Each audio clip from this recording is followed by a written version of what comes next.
My name is Deborah Ward, but everyone calls me Debbie, and I'm sitting here at 72 years old wondering how a woman who raised 3 children, buried a husband, and built a life worth living could be told by her own family that she doesn't know how to listen.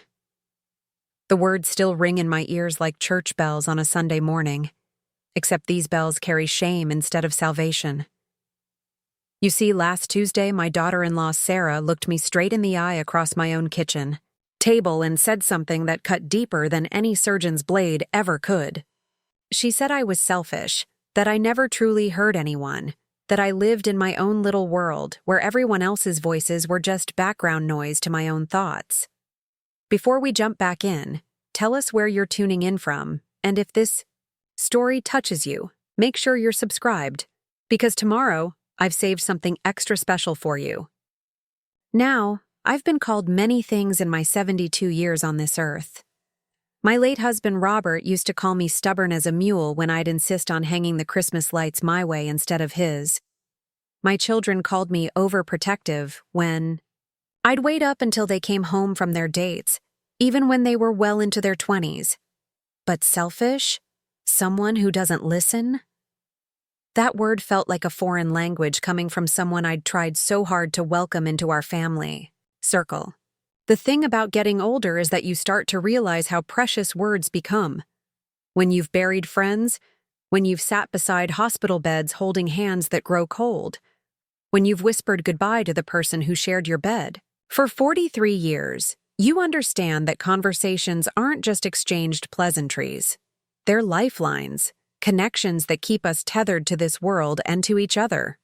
So when someone tells you that you don't know how to use those lifelines properly, it shakes you to your very foundation. But here's what Sarah didn't know when she spoke those words. Here's what my son Michael didn't understand when he nodded along with his wife's assessment of his own mother. I had been listening. Oh, I had been listening very carefully indeed. And what I heard in the silences between their words, in the glances they shared when they thought I wasn't paying attention, in the way they'd lower their voices when I entered a room, taught me more about my place in their lives than any direct conversation ever could. Let me take you back to where this all began, because understanding the end requires knowing how we got here.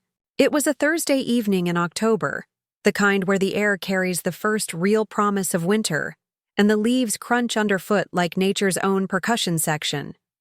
I had invited Michael and Sarah over for dinner, something I'd been doing every Thursday for the past 3 years since my Robert passed. It started as their idea, actually. Michael had said he worried about me eating alone, rattling around in this big house with nothing but memories for company. The house has been my sanctuary for nearly 40 years. Robert and I bought it when Michael was just starting high school, back when the neighborhood was filled with young families and the sound of children playing lasted well past sunset. It's a colonial with blue shutters that I repaint every 3 years. A front porch where I've watched seasons change and neighbors come and go, and a kitchen that's witnessed more family gatherings than I could count if I tried. The kitchen table, solid oak that Robert crafted himself during one of his woodworking phases, has been the center of our family universe. It's where we've celebrated birthdays, discussed report cards, planned weddings, and mourned losses. That particular Thursday, I had spent the entire afternoon preparing Michael's favorite meal, pot roast with carrots and potatoes, fresh rolls that I'd learned to make from my own mother 50 years ago, and apple pie with a lattice crust that took me 3 attempts to get right. The house smelled like comfort and tradition, like all the Thursdays that had come before. I set the table with my good china, the spode pattern that had been a wedding gift and only came out for special occasions. Every Thursday had become a special occasion to me, a chance to gather what remained of my immediate family under one roof. Sarah arrived first, as she usually did.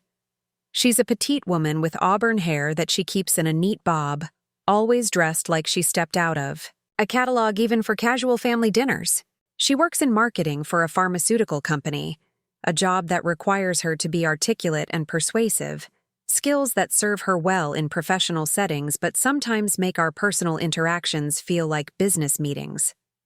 She greeted me with her usual polite smile and offered to help in the kitchen, an offer I accepted gratefully. As we worked side by side, arranging vegetables in serving bowls and slicing the roast, Sarah began talking about her work. There had been a major presentation that week, something about a new medication for arthritis pain. She spoke with the kind of animated enthusiasm that came naturally to her when discussing her career achievements. I found myself nodding along, making appropriate sounds of interest, but my mind wandered to my own arthritis, the way my hands ached on cold mornings, the stiffness that had become my constant companion. The clinical trials showed remarkable results, Sarah was saying, her voice bright with professional pride. Patients reported a 60% reduction in joint pain within the first month of treatment. It's really going to change quality of life for so many people. I seized what seemed like a natural opening in the conversation. You know, Sarah, my doctor mentioned that I might be a candidate for some of these newer treatments. My hands have been giving me such trouble lately, especially when I'm trying to do my needlework or even just opening jars in the kitchen. But Sarah had already moved on to describing the challenges of coordinating with different medical centers across the country. She talked about regulatory approvals and marketing strategies while I continued preparing the meal, feeling like I'd spoken into a void. It wasn't malicious, I told myself. She was excited about her work, caught up in the momentum of her own narrative. These things happen in conversations all the time. Michael arrived 20 minutes later, apologizing for running late from his job at the accounting firm where he'd worked for the past 15 years. He's always been punctual, a trait he inherited from his father, so his tardiness was unusual enough to warrant comment. He looked tired in a way that went beyond physical exhaustion, the kind of weariness that settles into your bones when life feels heavier than it should. We settled around the kitchen table, the same positions we'd claimed for 3 years of Thursday dinners. Michael sat across from me, Sarah to my right, my own chair facing the window that looked out onto the backyard where Robert had planted tomatoes every summer until arthritis made gardening too difficult for him. The conversation flowed in its familiar patterns, updates about work, discussions of weekend plans, gentle complaints about the weather. Sarah mentioned that her sister was planning a visit for Thanksgiving, something that would complicate their holiday schedule. She and Michael exchanged a look that lasted just a moment too long, the kind of wordless communication that married couples develop over time. I recognized it because Robert and I had perfected our own version of silent conversations over 4 decades together. Actually, Mom, Michael began, his tone careful in the way it became when he was about to navigate delicate territory. We wanted to talk to you about Thanksgiving plans. I set down my fork, giving him my full attention. Preparing and narrating this story took us a lot of time, so if you are enjoying it, subscribe to our channel. It means a lot to us. Now back to the story. Thanksgiving had always been held at my house, a tradition that stretched back to the early years of Michael's marriage. I'd already begun planning the menu, had started a shopping list on the notepad I kept by the telephone. Of course, honey. What did you have in mind? Sarah leaned forward slightly, her marketing presentation voice sliding into place. We've been thinking it might be nice to start some new traditions. Maybe alternate holidays between families, or even try something completely different like going out to a restaurant. The suggestion hit me with unexpected force. Thanksgiving in this house wasn't just a meal. It was a continuation of something my mother had started, something I'd carried forward through my own marriage and motherhood. The dining room table expanded with all its leaves to accommodate extended family, the good silver polished until it gleamed. Recipes passed down through generations filling the kitchen with familiar aromas. It was tradition in the truest sense, a thread connecting past and present. I see, I said, though I wasn't sure I did. Has something happened? Have I done something wrong with the way we usually celebrate? Michael reached across the table and patted my hand, a gesture that felt more patronizing than comforting. It's not about right or wrong, Mom. It's just that Sarah's family has always done things differently, and we thought it might be nice to try something new. What struck me wasn't just the suggestion itself, but the way it was presented as a decision they'd already made rather than a family discussion. I could see it in their synchronized responses, the way Sarah nodded at precisely the right moments during Michael's explanation, how they'd clearly rehearsed this conversation before arriving at my dinner table. "What does Sarah's family usually do?" I asked, genuinely curious and hoping to understand their perspective. Sarah's face brightened as she launched into a description of her family's traditions. They typically went to upscale restaurants for holiday meals, she explained, removing the stress of cooking and cleaning while allowing everyone to focus on conversation and connection. Her parents had started this tradition when she and her sister became adults, treating holidays as special occasions that deserved professional preparation rather than home cooking. As she spoke, I found myself thinking about the conversations that happened in restaurant settings versus those that unfolded in home kitchens. There was something different about the intimacy of sharing a meal that someone in your family had prepared with their own hands, about the controlled chaos of multiple generations moving around the same kitchen, about children underfoot while adults told stories they'd told 100 times before. Restaurant meals were certainly more elegant, more convenient, but they felt somehow sanitized to me, lacking the beautiful messiness of real family gatherings. "That sounds lovely," I said, and I meant it. "But couldn't we perhaps alternate? This year at a restaurant if that's what you'd prefer, and next year back here? That way we could honor both traditions." The look that passed between Michael and Sarah was subtle, but unmistakable. It carried a weight of previous conversations. Decisions already made. A united front that didn't include my input. Sarah's smile remained in place, but her voice took on the patient tone people use when explaining something to someone they believe isn't quite grasping the situation. "The thing is, Debbie," she said, and the use of my first name instead of any familial term felt deliberately distancing. "We've already made reservations at this wonderful place downtown. It seats large parties, has excellent reviews, and honestly, it would be so much easier for everyone." The word everyone hung in the air like incense, sweet-smelling but ultimately insubstantial. Everyone except me, apparently. Everyone except the person who had been hosting family Thanksgivings for over 30 years, who had recipes written in margins and memories baked into every dish. "When did you make these reservations?" I asked, trying to keep my voice level. Michael shifted uncomfortably in his chair. "Last week. We wanted to make sure we could get a good table. You know how busy restaurants get around the holidays." "Last week." They had made plans for our family's Thanksgiving last week without mentioning it to me, without asking for my thoughts or preferences, without considering that I might have feelings about abandoning decades of tradition. The pot roast on my plate suddenly seemed to require enormous effort to chew and swallow. But I'm getting ahead of myself. That moment, sitting at my kitchen table realizing that my family had planned our holiday without including me in the decision, was just the beginning. It was the first crack in what I had thought was a solid foundation, the first indication that the role I believed I played in their lives might be very different from reality. The conversation moved on to other topics. Sarah's work presentation, Michael's concerns about a difficult client, plans for winterizing their house before the cold weather set in earnest.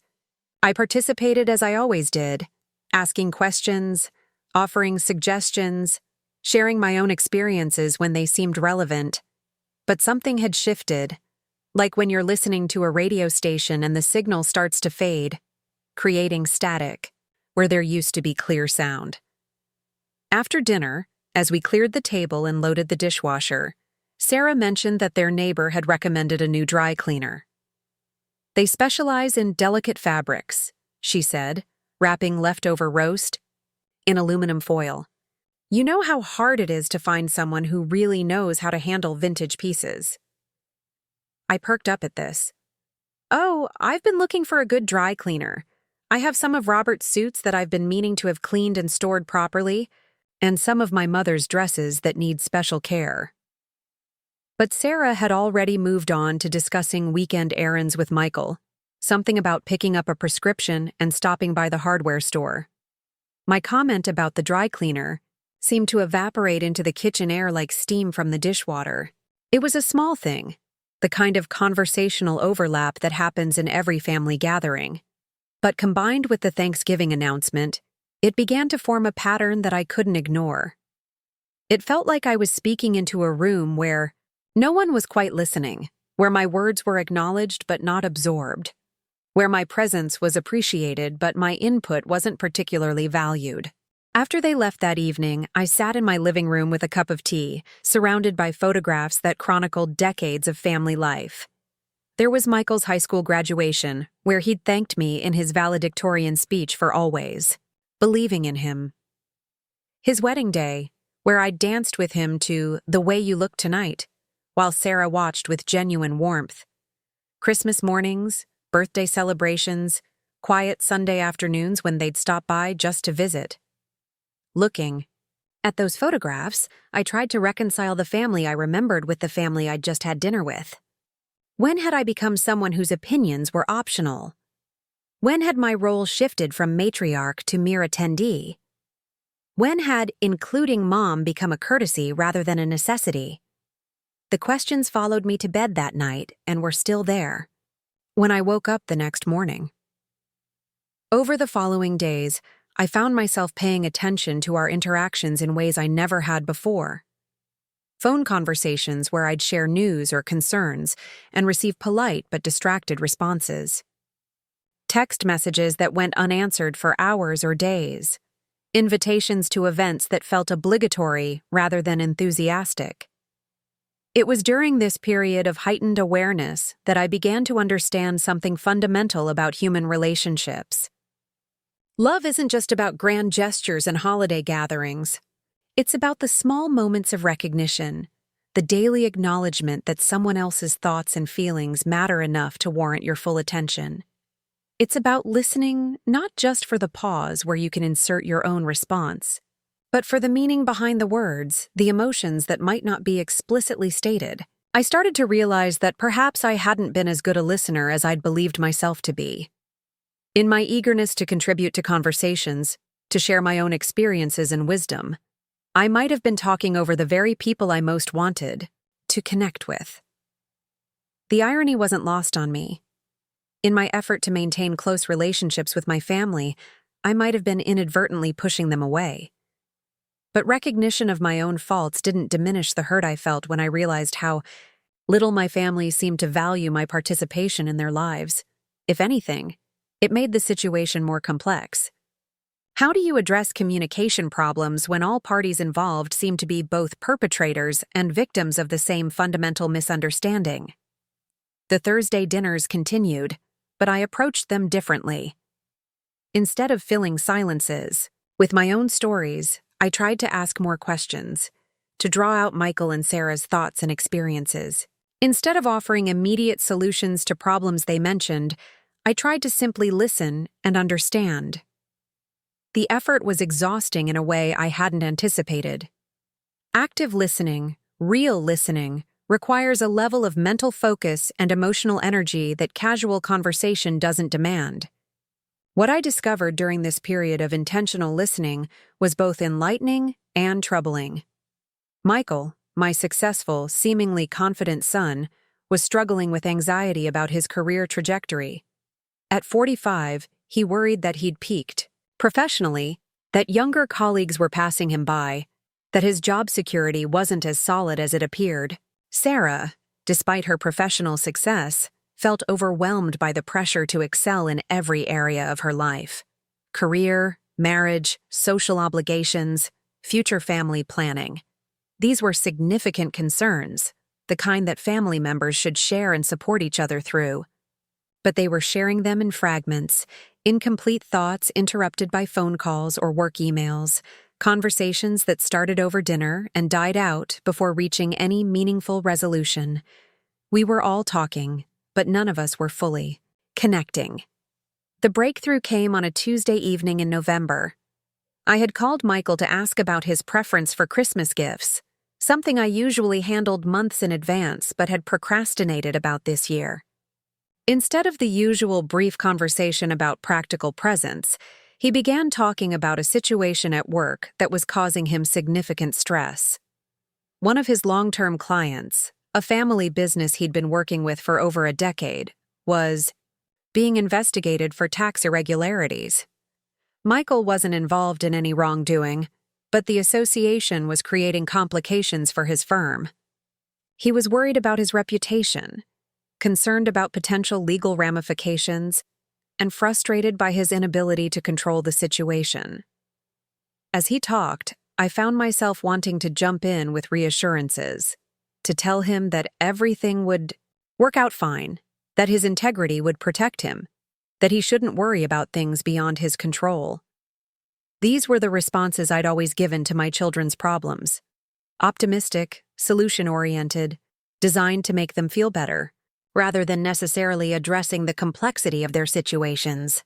But this time, I forced myself to simply listen. I asked questions about the specifics of the investigation, about his firm's policies regarding client relationships, about the timeline for resolution. I acknowledged how stressful and frightening the uncertainty must be. I didn't try to fix anything or minimize his concerns. The conversation lasted over an hour, longer than we'd talked in months. By the end, Michael sounded lighter, not because his problems had been solved, but because he'd been heard. "Thanks, Mom," he said before hanging up.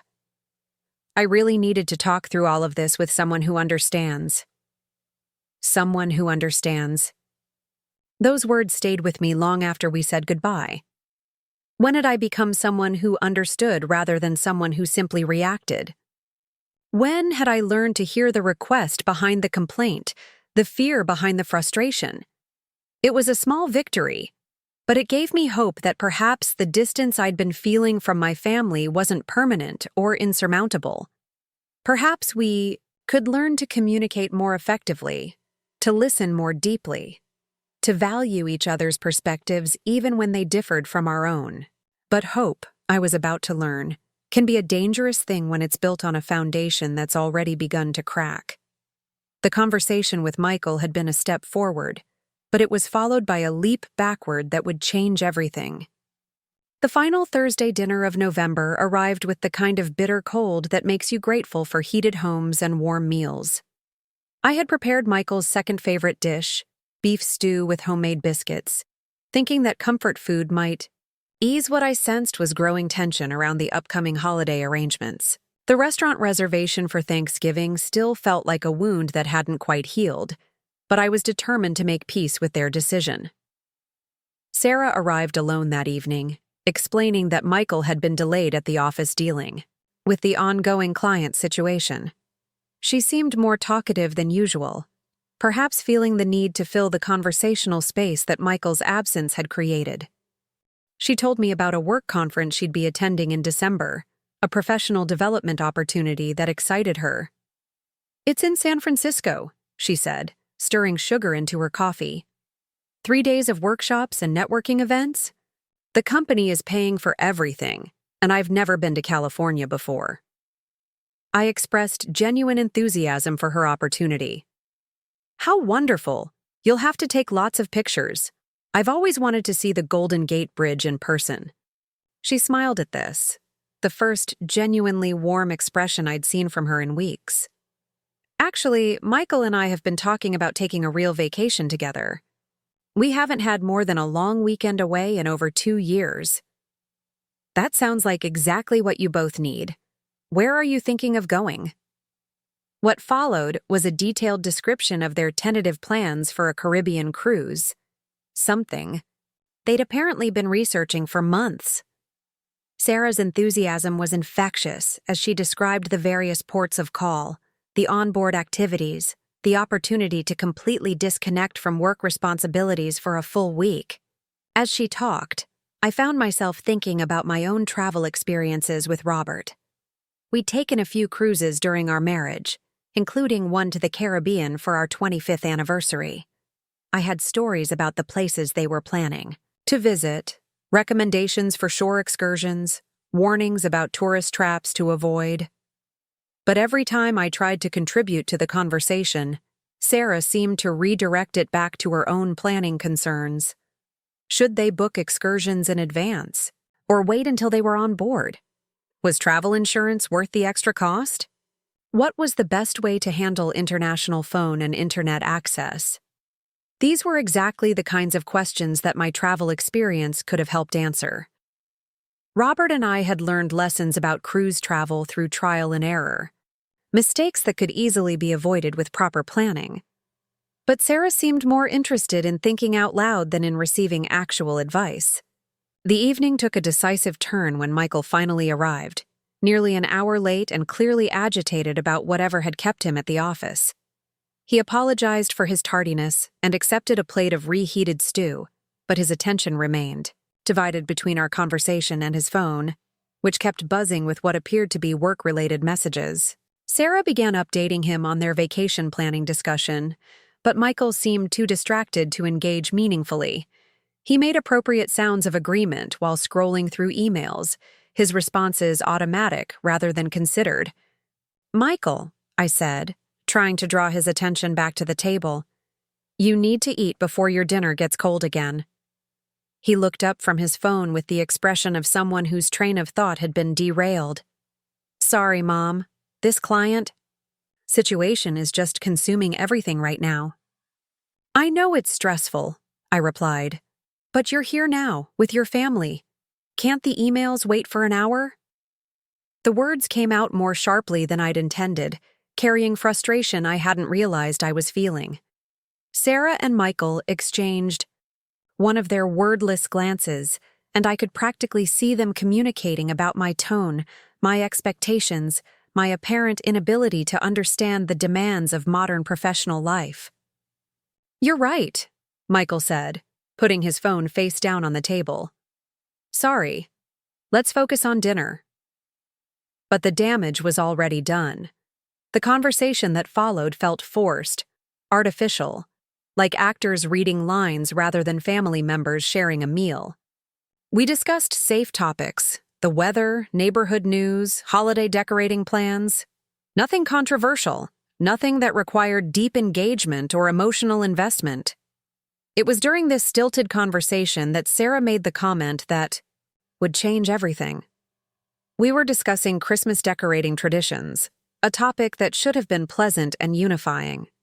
I mentioned that I'd found Robert's old outdoor light display in the basement and was thinking about putting it up this year, something I hadn't done since he died. "That's nice," Sarah said politely, "though you might want to have someone check the wiring first. Old lights can be a fire hazard." "Oh, I'm sure they're fine," I replied. Robert was always so careful about that kind of thing. He replaced any damaged bulbs every year and stored everything properly. Sarah's expression shifted slightly, taking on the patient look of someone explaining something obvious to someone, slow to understand. "But that was 3 years ago, Debbie.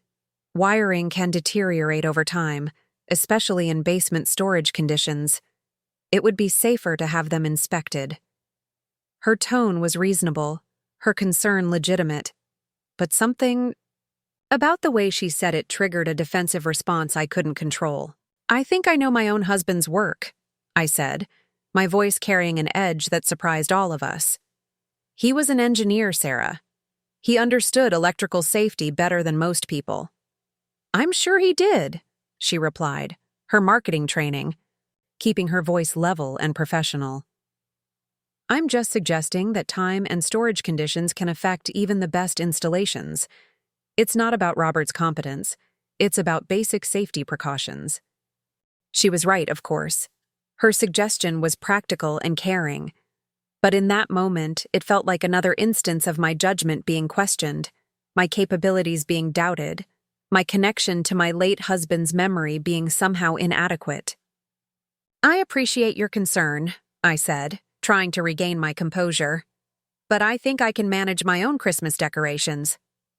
Michael jumped in then, probably sensing the tension escalating beyond comfortable levels. "Mom, Sarah's just trying to be helpful. We all want you to be safe."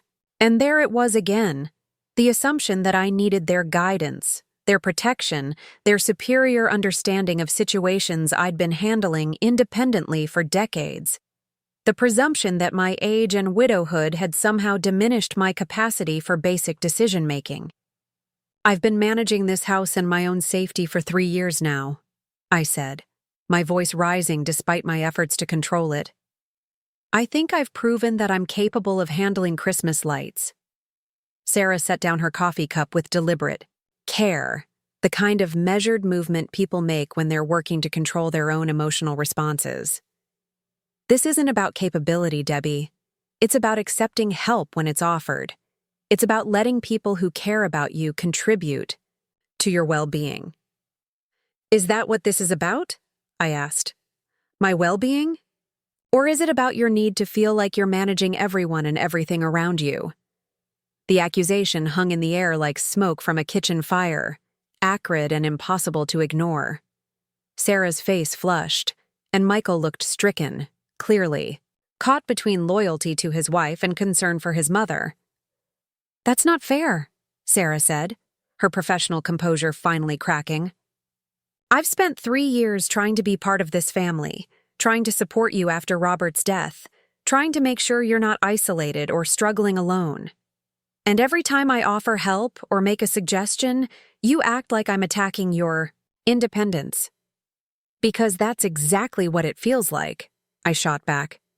"Every conversation becomes a lecture about what I should do differently, how I should handle my own life, what decisions would be better for everyone involved. You plan family holidays without asking my opinion. You dismiss my concerns when I try to share them, and now you want to manage my Christmas decorating too?" Michael reached across the table, trying to physically interrupt the escalation. "Mom, please.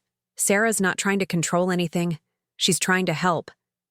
I turned to face my son, this man I'd raised and loved and worried about for 45 years. "And what about you, Michael? Do you think I need this much help? Do you think I'm incapable of making decisions about my own life?" His hesitation was answer enough. In the space between my question and his response, I understood that both of them saw me as someone who needed management rather than partnership, guidance rather than respect, tolerance rather than genuine inclusion. "It's not about capability," Michael said finally, echoing his wife's earlier words. "It's about family looking out for each other." "Looking out for each other," I repeated, tasting the phrase like something bitter. "Is that what we call it? When you make Thanksgiving plans without consulting me? When you interrupt my stories to talk about your own concerns? When you treat my opinions like interesting but ultimately irrelevant contributions to family discussions?" Sarah's eyes widened at this, and I could see her mental wheels turning, processing my accusations through the lens of her own experience of our interactions. "Wait," she said slowly. "Do you really think we don't listen to you?" The question was asked with genuine surprise, as if the possibility had never occurred to her. And perhaps it hadn't. Perhaps in her mind, she had been listening, engaging, including me in family decisions. Perhaps the gap between intention and impact was wider than any of us had realized. "I think," I said carefully, "that you listen for pauses where you can insert your own thoughts. I think you hear my words but not my meaning. I think you love me, but you don't particularly value my perspective." Michael flinched as if I'd slapped him. "That's not true, Mom. Of course, we value your perspective. Do you?" I asked. "When's the last time you asked for my advice about something important? When's the last time you changed your mind about anything because of something I said? When's the last time you treated me like someone whose opinions might actually matter?" The silence that followed was deafening. Around my kitchen table, the same table where we'd shared thousands of meals and conversations, we sat staring at each other across a chasm of misunderstanding that seemed impossible to bridge. It was Sarah who finally spoke, her voice quiet but clear. "You never listen to anyone, Debbie. You interrupt. You assume you know what we're going to say before we say it. You offer solutions before you understand problems. Maybe it's time someone stopped listening to you." The words hit me like a physical blow, not because they were cruel, but because they carried the weight of accumulated frustration, of 3 years of trying to build a relationship with someone who apparently hadn't been as receptive as she'd believed herself to be. "Is that really how you see me?" I asked, my voice barely above a whisper. Michael reached for my hand across the table. "Mom, we don't want to hurt you, but sometimes it does feel like you're not really hearing us, like you're waiting for your turn to talk rather than listening to what we're saying." The conversation that followed was unlike any we'd ever had as a family. For the first time in years, maybe ever, we talked honestly about communication, about expectations, about the ways we'd all failed to truly connect with each other. Sarah admitted that she sometimes felt like an outsider in our family dynamic, uncertain about her role and defensive about her suggestions being dismissed. Michael confessed that he'd been protecting me from certain topics and concerns because he worried about adding to my burdens as a widow. And I acknowledged something that was painful to admit, that in my eagerness to maintain my role as family matriarch, I had sometimes talked over the very people I most wanted to stay connected to. That my fear of becoming irrelevant had made me push harder in conversations, offer more advice, share more stories, demand more attention in ways that might have actually pushed my family away. By the time they left that evening, we'd reached a tentative understanding. We agreed to work on our communication patterns, to practice listening more carefully to each other, to be more direct about our needs and expectations. It felt like progress, like the beginning of a more honest and healthy family dynamic. But understanding and change are two different things. And sometimes when people have been hurt deeply enough, knowledge of how to do better isn't sufficient to repair the damage that's already been done. The weeks that followed our kitchen table confrontation were marked by careful politeness, like diplomats from countries with complicated histories trying to negotiate a peace treaty. Our conversations became more measured, our interactions more deliberate. Everyone seemed to be thinking before speaking, weighing words for potential offense or misunderstanding. In some ways, this was progress. We were being more considerate of each other's feelings, more attentive to conversational dynamics. But there was also something artificial about our newfound politeness, as if we were all playing roles rather than simply being ourselves. The real test came with Thanksgiving itself. True to their plans, Michael and Sarah had made reservations at an upscale restaurant downtown, a place known for its traditional holiday menu and elegant atmosphere. They picked me up Thursday afternoon, and we drove through the city center, decorated for the holidays, past shops displaying autumn leaves and cornucopias in their windows. The restaurant was everything Sarah had promised: beautifully appointed, professionally staffed, efficiently managed. Our table was in a quiet corner with a view of the city park, where families were walking off their own holiday meals. The menu offered all the traditional options: turkey with all the accompaniments, prime rib, seasonal vegetables prepared by professional chefs. But something was missing from the experience, something I couldn't quite articulate as we made polite conversation over our professionally prepared meal. It wasn't just the absence of familiar recipes or family traditions, though those losses were real. It was something more fundamental: the sense that we were participating in a holiday rather than creating one together. In my own kitchen, preparing. Thanksgiving dinner had always been a collaborative effort. Even as an adult, Michael would arrive early to help move furniture, set up extra tables, arrange flowers. Sarah, in previous years, had contributed side dishes and helped with last-minute preparations. There were always small crises, forgotten ingredients, timing mishaps, minor disasters that became family stories. The meal itself was just the culmination of a day spent working together toward a common goal. Sitting in that restaurant, being served by strangers, I realized that we had gained convenience and lost community.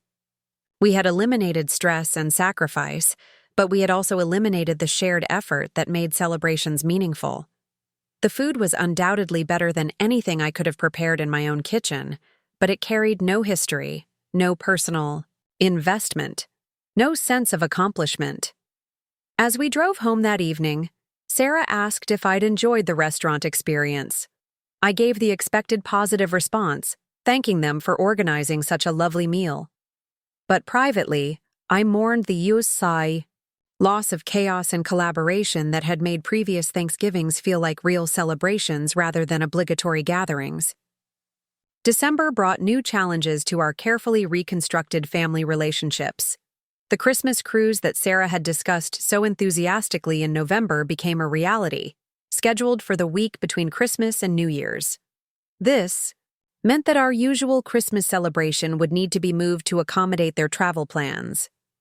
The adjustment itself wasn't particularly problematic. Families adapt their schedules around various commitments all the time. But the way the change was presented felt familiar in troubling ways. Once again, plans had been finalized before I was consulted. Once again, my preferences were considered after decisions had been made, rather than as part of the decision-making process. When Michael called to explain the scheduling change, his tone carried the same careful diplomacy that had characterized our interactions since our November confrontation. He acknowledged that the timing wasn't ideal, apologized for any inconvenience, and assured me that they valued our Christmas traditions too much to skip them entirely. "We thought we could do Christmas morning at your house on December 23rd, he suggested.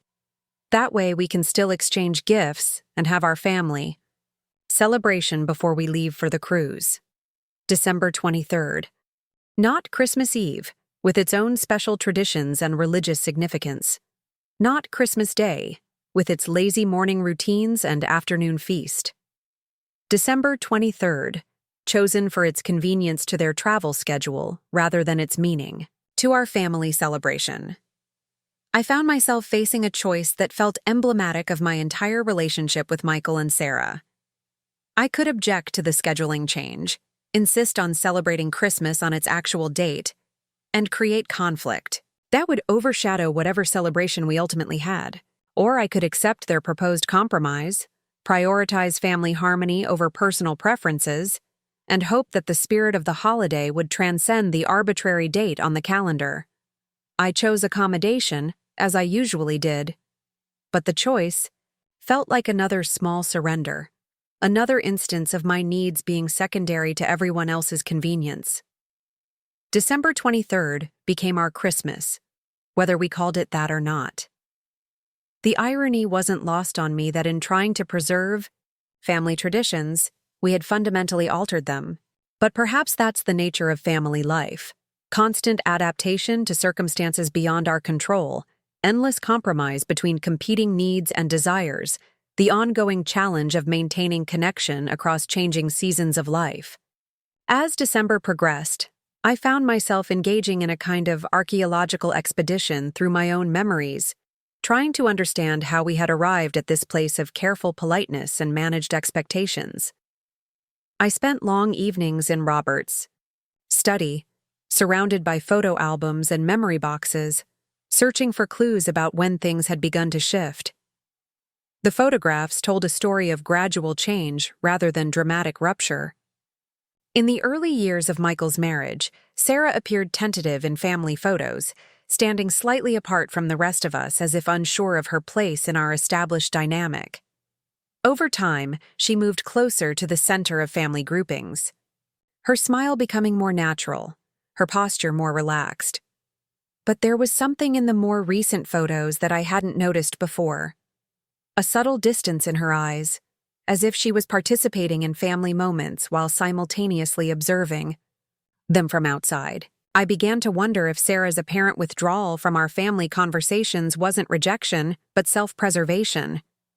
Perhaps she had tried to contribute meaningfully to our discussions for years, only to have her efforts consistently overlooked or dismissed. Perhaps her current approach to family interactions was the result of learning that her opinions weren't particularly valued or influential. This possibility was deeply uncomfortable to consider, because it suggested that I might have been unconsciously excluding someone who was genuinely trying to become part of our family. It raised questions about my own behavior that I wasn't sure I was ready to answer honestly. The revelation came during a conversation with my neighbor Eleanor, a woman roughly my age who had recently experienced her own family complications when her daughter-in-law had asked for space to reassess their relationship. Eleanor and I had been friends for nearly 20 years, sharing the kind of honest conversations that long friendship makes possible. We were having coffee in my kitchen on a Tuesday morning in mid-December when Eleanor made an observation that stopped me cold. She mentioned that she had always admired how patient Sarah seemed during family gatherings, how gracefully she handled what must be a challenging position as the daughter-in-law in a close-knit family. Patient? I asked, genuinely surprised by this characterization. Eleanor looked at me with the expression of someone who assumes they're stating the obvious. Well, yes. It can't be easy being the newcomer in a family with such strong traditions and established ways of doing things. Sarah's always struck me as someone trying very hard to fit in without losing herself in the process. The comment forced me to reconsider 3 years of family interactions from an entirely different perspective. What if Sarah's suggestions about restaurant celebrations and safety precautions weren't attempts to control or dismiss our traditions, but efforts to contribute meaningfully to family decisions? What if her professional manner during family conversations was a defense mechanism rather than evidence of emotional distance? Eleanor continued her observation with characteristic bluntness. Sometimes I think we older women forget how intimidating we can be to the younger generation. We've spent decades learning how to run households and manage families, and we can come across as pretty formidable to someone still figuring out their place in the family structure. Her words echoed uncomfortably with things Sarah had said during our November confrontation, about feeling like an outsider, about having her suggestions dismissed, about struggling to find her role in our family dynamic. Perhaps Sarah's apparent lack of interest in my stories and advice wasn't disrespect, but resignation, the result of repeated experiences of having her own contributions overlooked or undervalued. That afternoon, I did something I hadn't done in years. I called Sarah directly instead of going through Michael, not for any specific reason or to discuss any particular issue, but simply to have a conversation between the two of us without the buffer of my son's presence. Sarah seemed surprised to hear from me, which was itself revealing. When had direct communication between us become so unusual that a simple phone call was unexpected? We talked briefly about her work conference in San Francisco, which had apparently gone very well. She'd been selected to present her department's research findings to a national audience, an honor that represented significant professional recognition. As she described the conference experience, I found myself genuinely interested in the details of her presentation, the questions she'd fielded from audience members, the networking opportunities that had emerged from her participation. For perhaps the first time since I'd known her, I was hearing Sarah talk about something she was passionate about without the distraction of competing family conversations or the need to include multiple perspectives in our discussion. "You must be very proud of your accomplishment," I said when she finished describing the positive feedback she'd received. There was a pause before she responded, as if she was surprised by my comment. "Thank you, Debbie. It really was a wonderful experience. I've been working toward this kind of recognition for years." "Tell me about the research itself," I said, settling into my favorite chair with the phone. "What exactly did you present?" What followed was a detailed explanation of her team's work, developing marketing strategies for medications targeting elderly patients with chronic conditions. She described the challenges of communicating complex medical information to older adults, the importance of considering cognitive changes and physical limitations when designing educational materials, the need to balance thoroughness with accessibility. As she talked, I realized that Sarah's work was directly relevant to my own life and the lives of many people in my demographic. Her research addressed real problems that affected millions of older adults: confusion about medication instructions, difficulty navigating healthcare systems, isolation from family support networks during medical crises, This sounds like incredibly important work, I said, and I meant it. Have you considered presenting your findings to community groups? I'm sure organizations like senior centers and retirement communities would be very interested in your research. Again, there was that pause, as if my suggestion was unexpected. Actually, I hadn't thought about community presentations. Most of our work gets published in academic journals or presented at professional conferences. But you're right. The research could be useful for direct community education. We talked for another 20 minutes about potential applications for her research, organizations that might benefit from educational presentations, ways to adapt academic findings for general audiences. It was the longest and most substantive conversation Sarah and I had ever had without Michael present, and it revealed aspects of her intelligence and expertise that I hadn't fully appreciated before. When we hung up, I felt both pleased and troubled. Pleased because I'd learned something new about someone I'd known for years. Troubled because it had taken me this long to have a genuine conversation with my daughter-in-law about her professional accomplishments. That evening, I reflected on the conversation and its implications for our family relationships. How many other aspects of Sarah's life and interests had I overlooked or dismissed? How many opportunities for real connection had I missed because I was focused on maintaining my own role and perspective rather than genuinely learning about hers?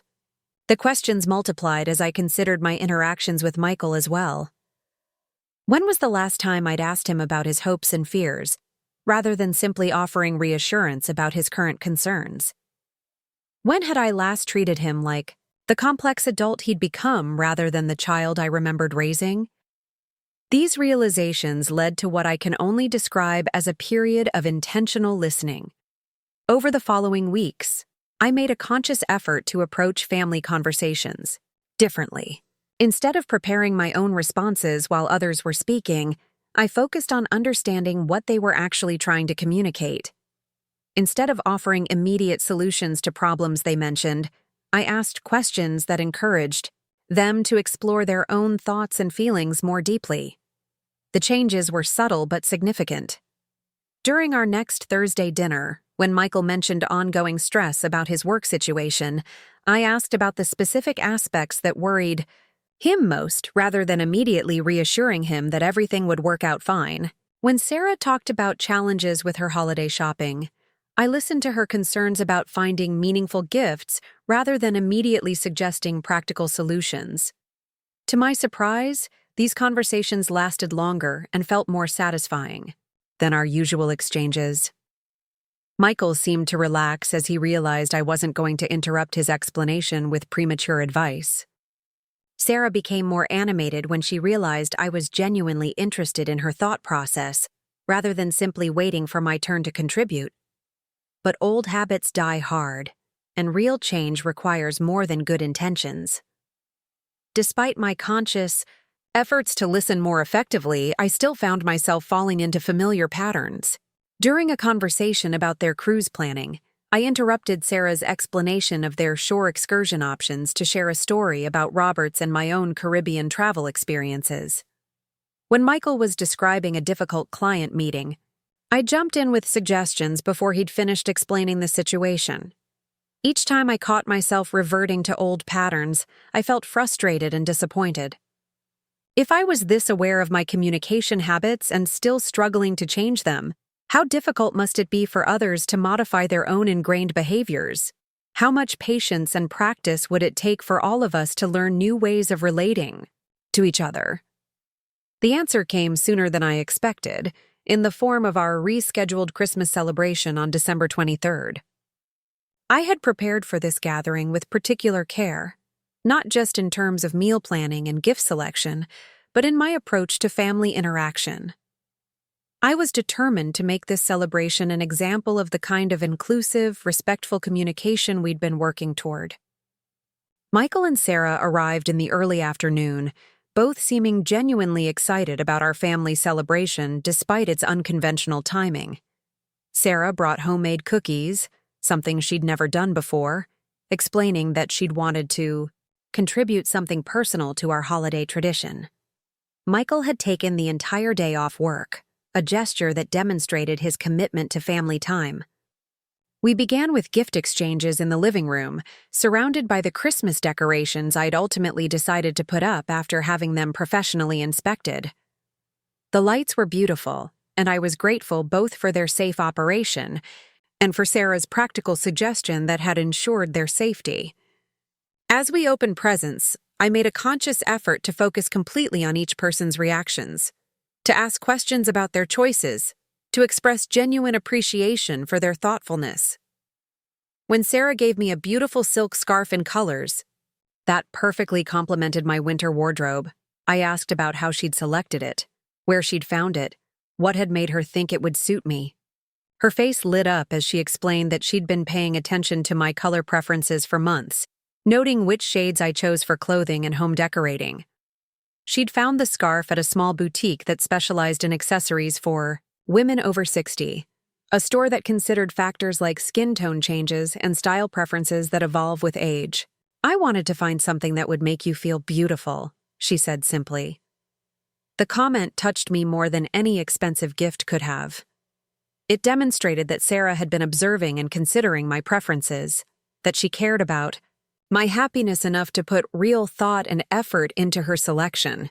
It also revealed that she understood something about aging that many younger people miss: the ongoing desire to feel attractive and valued regardless of changing physical circumstances. Michael's gift was equally thoughtful in a different way. He'd commissioned a local artist to create a custom photo album featuring pictures from throughout our family history, organized chronologically and enhanced with handwritten captions that provided context and memories. The album began with photos of Robert and me as newlyweds, and continued through Michael's childhood, his wedding, family vacations, and holiday celebrations. But what made the gift truly special was the empty pages at the end, clearly intended for future family memories. The album wasn't just a record of our past, it was an invitation to continue creating new experiences together.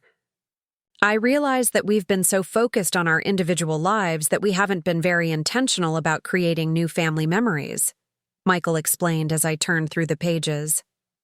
I want this album to remind us to keep adding to our story.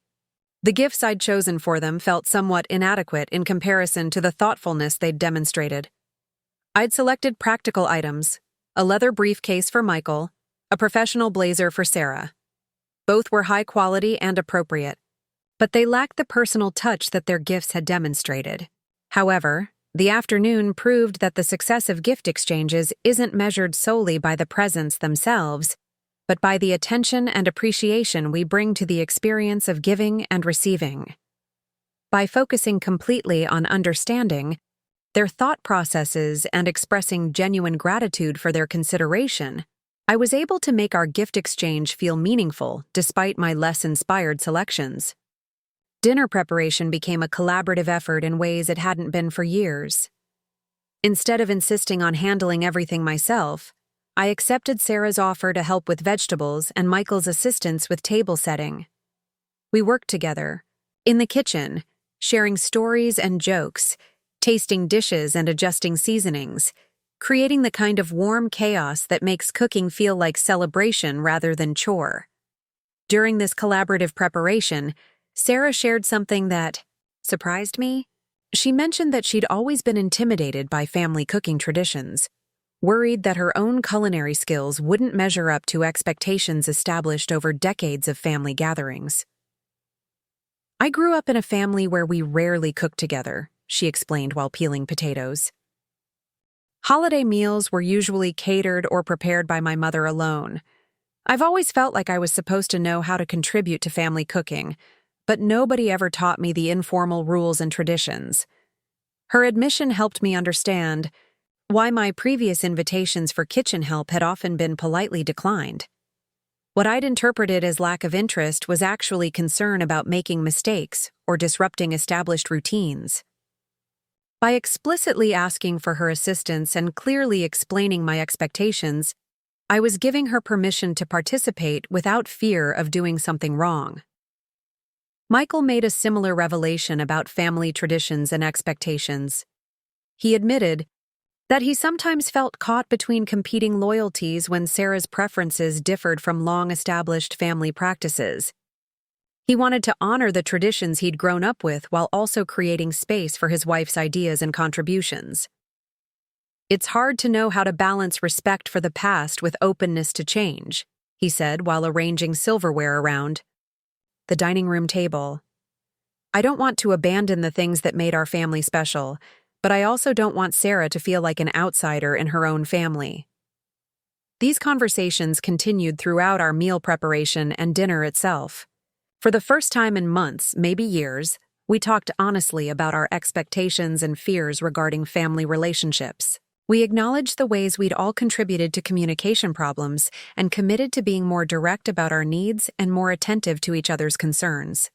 The dinner itself was delicious, but more importantly, it felt like a genuine family celebration. We lingered over our meal, sharing stories and memories, laughing at family jokes, planning future gatherings.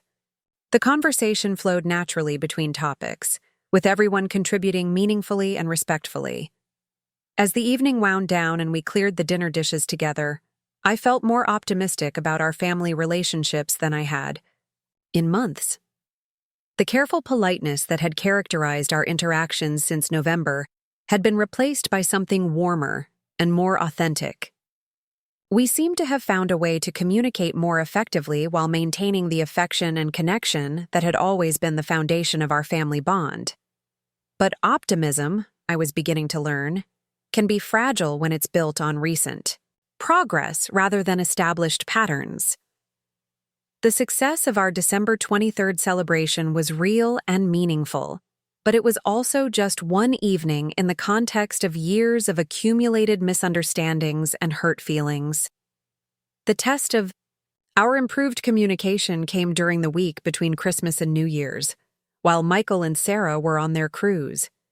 They had given me detailed contact information and promised to check in regularly, but I was essentially on my own for the first extended period since our family reconciliation efforts had begun. The solitude gave me time to reflect on our recent progress and to consider what changes I wanted to continue making in my own behavior. I thought about Eleanor's observation regarding patience and intimidation, about Sarah's admission of feeling like an outsider, about Michael's struggle to balance competing loyalties. I also thought about my own needs and expectations as a widow and mother. How much accommodation was reasonable to expect from adult children? How much change was I capable of making after 72 years of established patterns? What did healthy family relationships look like when all parties were adults with their own complex lives and responsibilities? These questions didn't have simple answers, but considering them helped me clarify my own priorities and boundaries. I wanted close relationships with Michael and Sarah, but not at the cost of feeling like my own perspectives were irrelevant. I wanted to be a supportive mother and mother-in-law, but not someone whose needs were always secondary to everyone else's convenience. During their absence, I received several text messages and one lengthy phone call from the cruise ship. Michael sounded relaxed in a way I hadn't heard for months, clearly benefiting from the break from work pressures and family obligations. Sarah was enthusiastic about their shore excursions and onboard activities, sharing details about new experiences and discoveries. But what struck me most about our communication while they were away was how natural and comfortable it felt.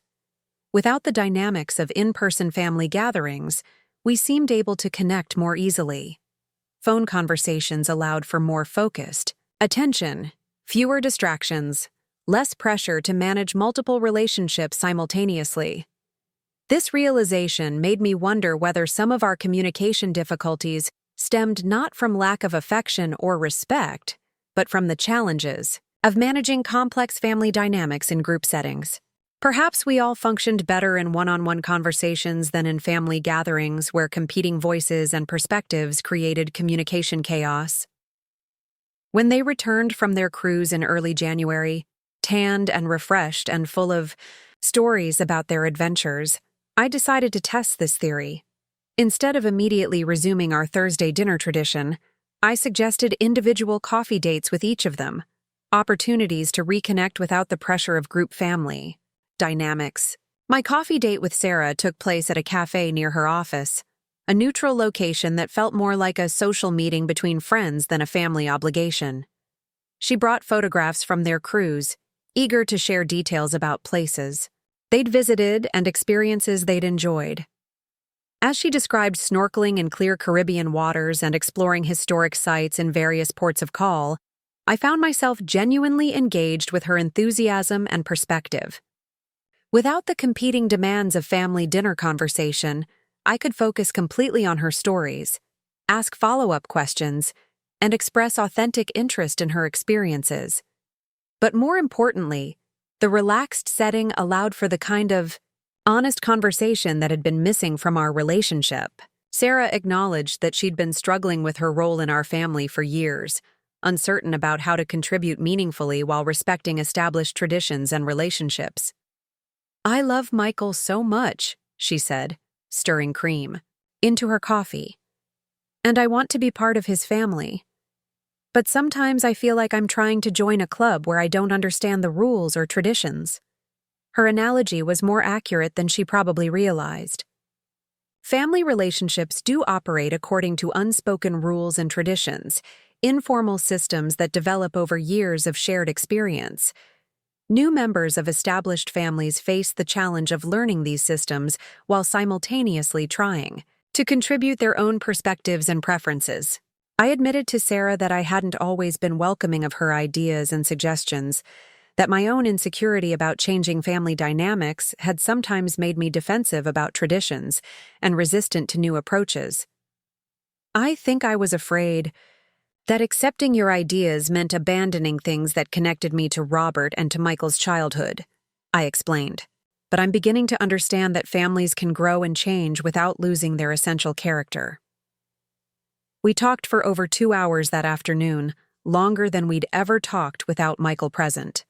By the end of our conversation, I felt like I was beginning to know Sarah as an individual, rather than simply as Michael's wife. She was intelligent and thoughtful, genuinely caring about family relationships, while also protective of her own independence and professional identity. My individual coffee meeting with Michael a few days later was equally revealing. Without Sarah present, he felt free to discuss some of his own struggles with family relationships, including concerns about my adjustment to widowhood that he'd been hesitant to express directly. "I worry about you being lonely," he admitted. "But I also worry about overwhelming you with attention or making you feel like we're trying to manage your life." His concern touched me because it revealed how much thought he'd been giving to my emotional well-being. But it also helped me understand some of his behavior that I'd interpreted as indifference or dismissal. When he'd seemed distracted during family dinners or reluctant to engage in lengthy conversations, he might have been trying to balance attention with respect for my independence. We discussed practical matters as well: my financial security, my health concerns, my social connections beyond immediate family. Michael had been worrying about these issues but hadn't known how to address them without seeming intrusive or patronizing. "I want to be a supportive son," he said, "but I don't want to treat you like you can't handle your own life." The conversation helped both of us articulate boundaries and expectations more clearly. I assured him that I was managing well financially and socially, but acknowledged that I appreciated his concern and wanted him to feel free to express worries or offer assistance when appropriate. These individual conversations convinced me that our family communication problems weren't the result of lack of caring or respect, but of our inability to navigate complex group dynamics effectively. We all cared deeply about each other, but we'd been struggling to express that caring in ways that felt supportive rather than intrusive, inclusive rather than overwhelming. Armed with this understanding, I proposed a modification to our family traditions that I hoped would address some of our communication challenges. Instead of weekly Thursday dinners that required everyone to be on for extended family interaction, I suggested a rotation of different types of gatherings: some group meals, some individual coffee dates, some activity-based encounters that would provide structure for our interactions. The proposal was met with enthusiasm from both Michael and Sarah. They appreciated the variety and the reduced pressure of constant group dynamics. I appreciated the opportunity to build individual relationships with each of them while still maintaining our family connections. But even as we settled into these new patterns of interaction, I remained aware that we were still in the early stages of rebuilding trust and understanding.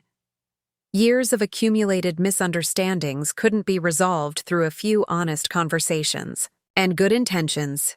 Real change would require ongoing effort and patience from all of us. The challenge I faced was maintaining optimism about our progress while remaining realistic about the work still required. I wanted to believe that we had turned a corner in our family relationships, but I also knew that lasting change would require consistent commitment over time. February brought a test of our new communication patterns when Sarah's mother became seriously ill and required hospitalization. The crisis created stress and scheduling challenges that threatened to disrupt the careful balance we'd been working to establish in our family relationships. Sarah needed to travel to her hometown to help coordinate her mother's care, which meant missing work and canceling several planned family activities. Michael wanted to support his wife while also maintaining his own work responsibilities and family commitments. I wanted to help in whatever way I could while being careful not to intrude on decisions that weren't mine to make. The situation was complicated by the fact that Sarah's relationship with her own mother was strained, marked by years of criticism and emotional distance. Sarah felt obligated to help during the medical crisis, but struggled with resentment about being called upon to provide support for someone who had rarely provided emotional support in return. In previous years, I might have offered immediate advice about family obligations and forgiveness, or tried to relate the situation to my own experiences with difficult family relationships. Instead, I listened to Sarah's concerns and asked questions that helped her think through her own feelings and priorities. "What kind of help do you think would be most useful?" I asked when she called to explain the situation. "Honestly, I'm not sure," she replied, her voice tight with stress. "My mother has always been very controlling about her medical care. She wants family present, but doesn't want anyone actually making decisions or asking questions." "That sounds incredibly frustrating," I said. "How long do you think you'll need to be there?" "At least a week, maybe longer, depending on her recovery. The doctors are saying she'll need surgery and then rehabilitation. My sister lives across the country and can't get away from her job, so it's basically just me." The conversation continued for nearly an hour, with Sarah working through her feelings about family obligations, her concerns about her mother's health, and her frustration with being the only available family member. I offered practical support where appropriate, helping with transportation to the airport, checking on their house while they were away, but focused primarily on listening and understanding rather than solving. When Sarah returned from her week away, she seemed different somehow. More confident in her own judgment, more direct about her needs and boundaries, more willing to ask for specific kinds of support rather than trying to handle everything independently. "Thank you for listening without trying to fix everything," she said during our next coffee date. I needed to work through my own feelings about the situation, and having someone hear me without judgment was incredibly helpful. Her comment made me realize how much my approach to family relationships had changed over the previous few months. Instead of viewing myself as the family problem solver, I was learning to be a family listener. Instead of offering wisdom based on my own experiences, I was helping others access their own wisdom by providing a safe space for them to think out loud. The shift was subtle but significant. It required me to trust that the people I loved were capable of handling their own challenges, even when I disagreed with their choices or worried about their decisions.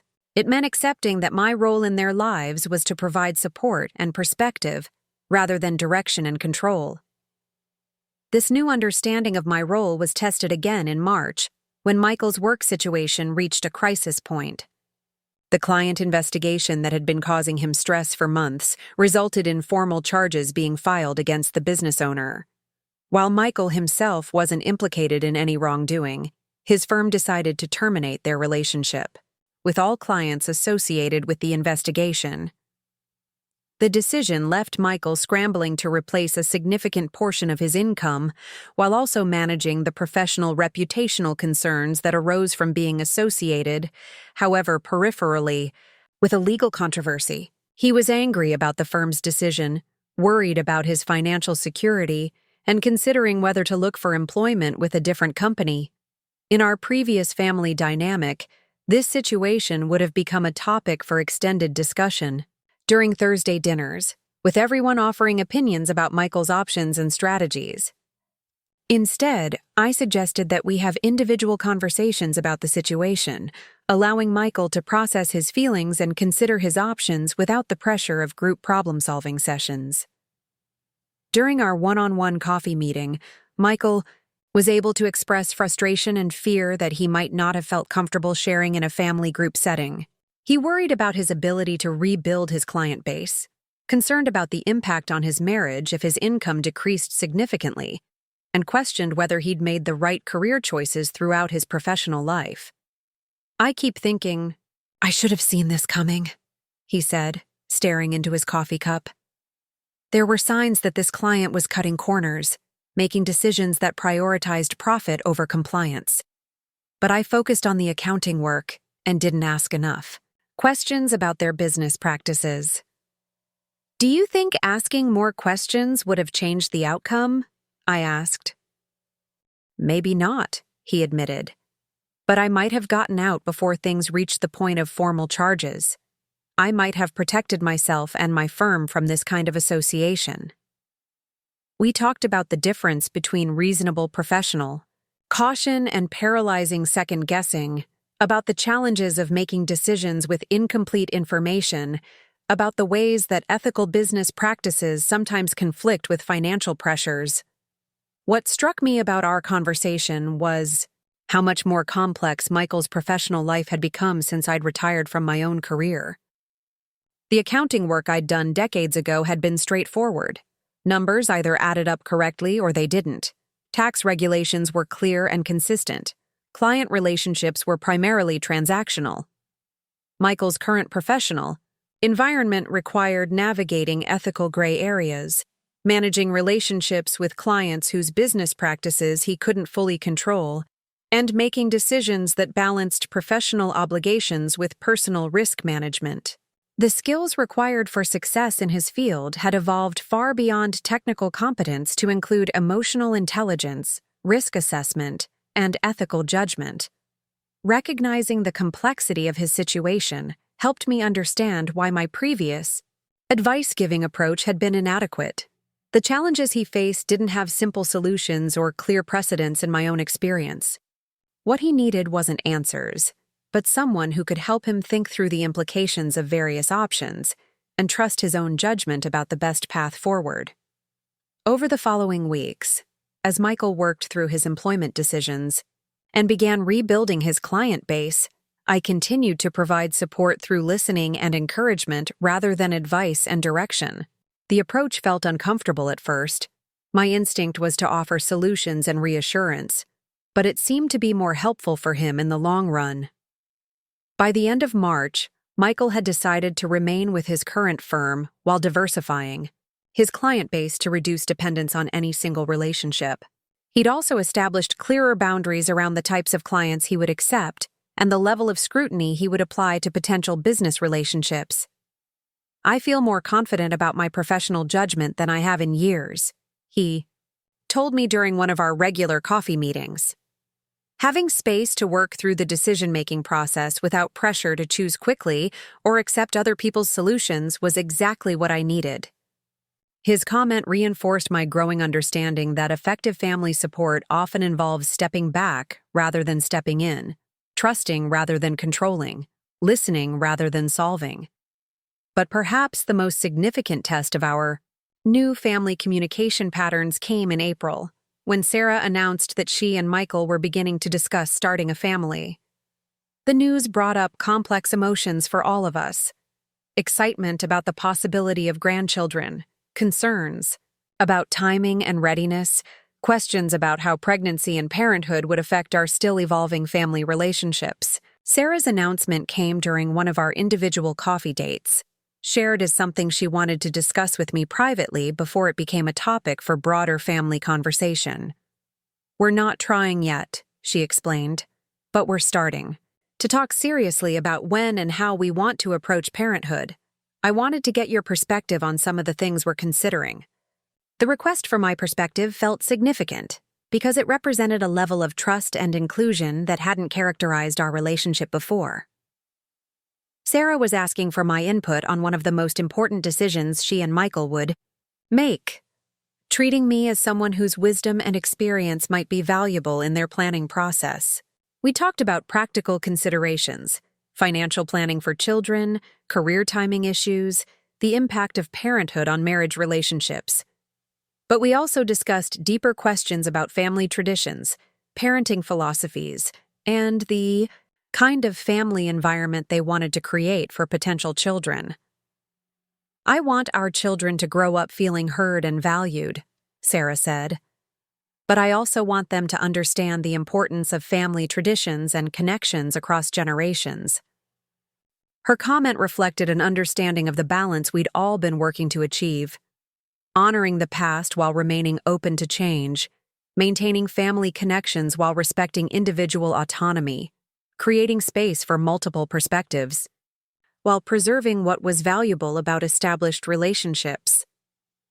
As we continued our conversation, I realized that Sarah was essentially asking me to help her think through how to avoid repeating some of the communication patterns that had created problems in our own family relationships. She wanted to learn from our experiences, both positive and negative, as she and Michael prepared to create their own family traditions. The responsibility felt both honored and daunting. My input could influence how future generations of our family would approach communication, conflict resolution, and relationship building. The patterns we established now might affect grandchildren I hadn't yet met, shaping their understanding of what healthy family relationships looked like. That conversation with Sarah marked a turning point in my understanding of my role in our family's future. Instead of being someone trying to preserve past traditions against inevitable change, I could be someone helping to create new traditions that incorporated the best of our family's history while addressing the lessons we'd learned about effective communication and mutual respect. The realization was both liberating and sobering.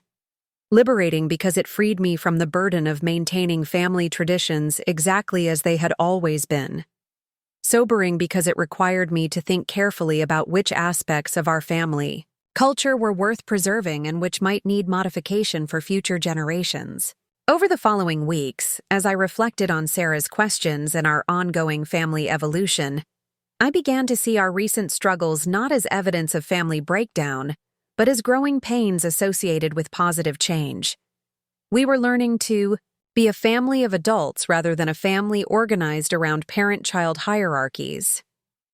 We were developing communication skills that would serve us well as our family potentially expanded to include grandchildren. The process was far from complete, and I knew that we would face new challenges as our circumstances continued to evolve. But for the first time in months, I felt genuinely optimistic about our family's future. We had demonstrated that we could recognize problems, commit to change, and develop new patterns of interaction that honored both individual needs and family connections. Most importantly, we had learned that love isn't enough to sustain healthy family relationships.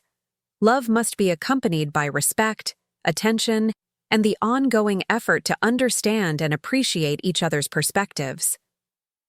The work of maintaining close family relationships never ends, but when all parties are committed to that work, the results can be transformative for everyone involved.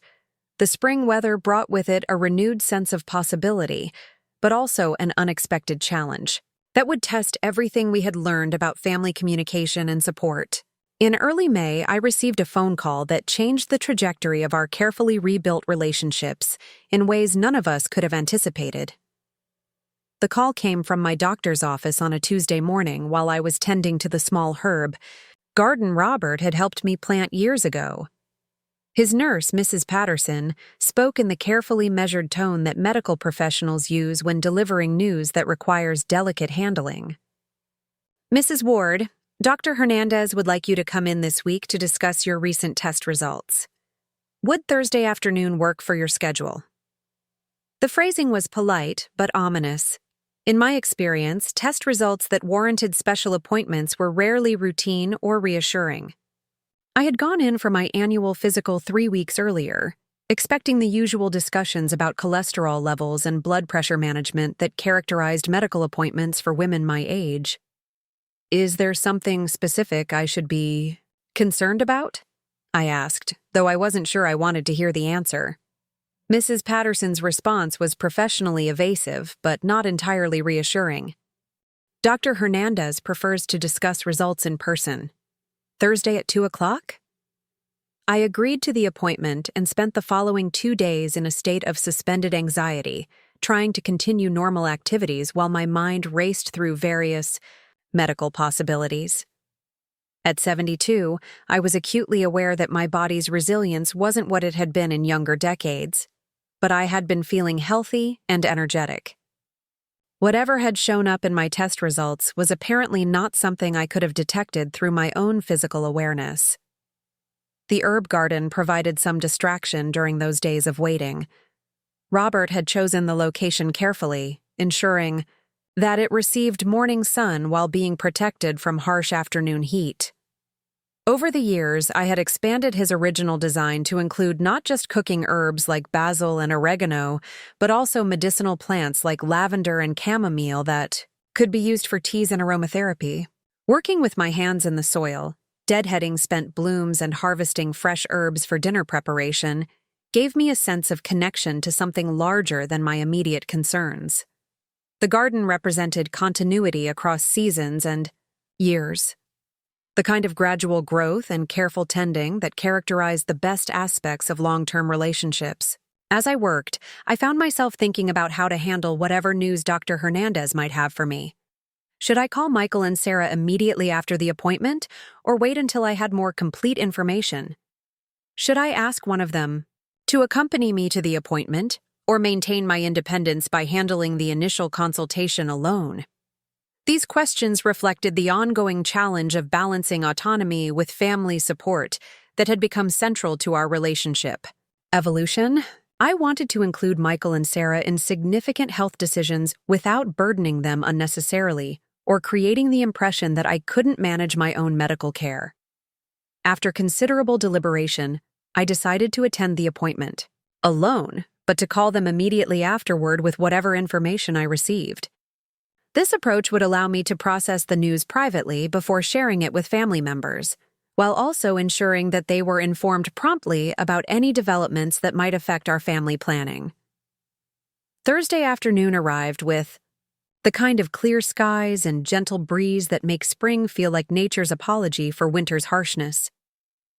I drove to Dr. Hernandez's office with classical music playing softly on the radio, trying to maintain a sense of calm despite the anxiety that had been building for 2 days. The medical complex where Dr. Hernandez practiced was a modern facility designed to feel welcoming rather than clinical, with large windows, comfortable seating areas, and artwork that avoided the sterile impersonality often associated with healthcare environments. I had been seeing Dr. Hernandez for 5 years, since my previous physician had retired, and had developed trust in her competence and communication style. Dr. Hernandez greeted me with her usual warm but professional manner, asking about my general well-being before transitioning to the purpose of our appointment. She was a woman roughly Sarah's age, someone who had chosen to specialize in geriatric medicine because she believed that healthcare for older adults required particular attention to the complex interactions between physical health, emotional well-being, and social support systems. "Deborah, I want to discuss some findings from your recent blood work that warrant further investigation," she began, settling into her chair with the file containing my test results. "Your routine screening showed some irregularities in your Phe white blood cell count that could indicate several different conditions." The word irregularities hung in the air between us like a question mark. In medical contexts, irregularities could mean anything from minor variations that required monitoring to serious conditions that demanded immediate intervention. "What kind of irregularities?" I asked, trying to keep my voice steady. Dr. Hernandez explained that my white blood cell count was elevated in a pattern that suggested possible immune system activity. This could indicate anything from a lingering infection that my body was fighting to more serious conditions affecting blood cell production. She recommended additional testing to determine the cause and develop an appropriate treatment plan if necessary. "The most important thing to understand," she continued, "is that elevated white cell counts have many possible explanations, most of which are manageable with proper medical care. We need more information before we can determine what we're dealing with." Her explanation was thorough and reassuring without being falsely optimistic. She outlined the additional tests she wanted to order, explained the timeline for getting results, and discussed the range of treatment options that might be appropriate depending on what the tests revealed. As she spoke, I found myself appreciating the way she balanced honesty about medical uncertainty with reassurance about the healthcare resources available to address whatever condition might be identified. Her approach reminded me of the communication lessons our family had been learning, the importance of sharing information clearly while remaining sensitive to the emotional impact of difficult news. I asked questions about the testing process, potential side effects of various treatments, and the timeline for making decisions about medical interventions. Dr. Hernandez answered each question thoroughly, providing written information to supplement our verbal discussion and ensuring that I understood both the immediate next steps and the longer-term considerations that might arise. The appointment lasted nearly an hour, longer than typical routine visits, but appropriate for the complexity of the situation we were discussing. By the time I left her office, I felt informed rather than frightened, prepared for next steps rather than overwhelmed by uncertainty. But driving home, I realized that the most challenging part of this experience would be sharing the news with Michael and Sarah in a way that provided necessary information without creating unnecessary alarm. I wanted them to understand the situation's seriousness while also communicating that we were dealing with medical uncertainty rather than confirmed catastrophe. I decided to call Michael first, both because he was my son and because I thought he might be better equipped to handle medical uncertainty without immediately jumping to worst-case scenarios. Sarah, based on her personality and professional training, might be more inclined to research all possible conditions and outcomes, potentially creating additional anxiety for everyone involved. Michael answered his cell phone on the second ring, his voice carrying the slightly distracted quality that indicated he was multitasking between our conversation and work responsibilities. "Hi, Mom. How did your doctor's appointment go?"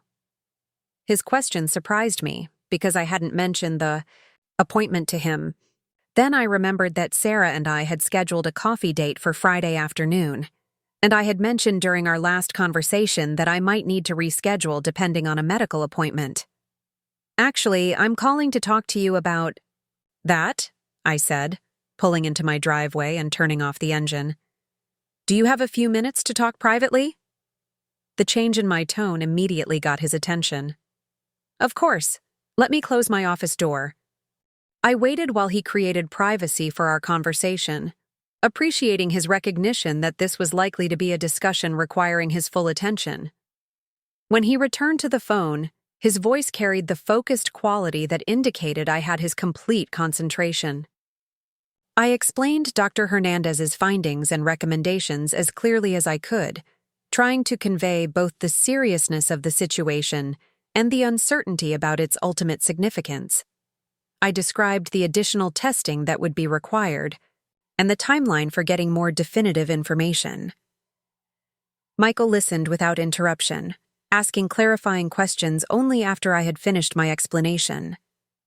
His response demonstrated the kind of thoughtful listening that our family had been working to develop over the previous months. "This must be scary for you," he said when I finished explaining the medical situation. "How are you feeling about everything?" His question focused on my emotional experience rather than immediately jumping to practical concerns or medical research, an approach that felt supportive rather than overwhelming. It gave me space to acknowledge my anxiety while also expressing confidence in my medical team and treatment options.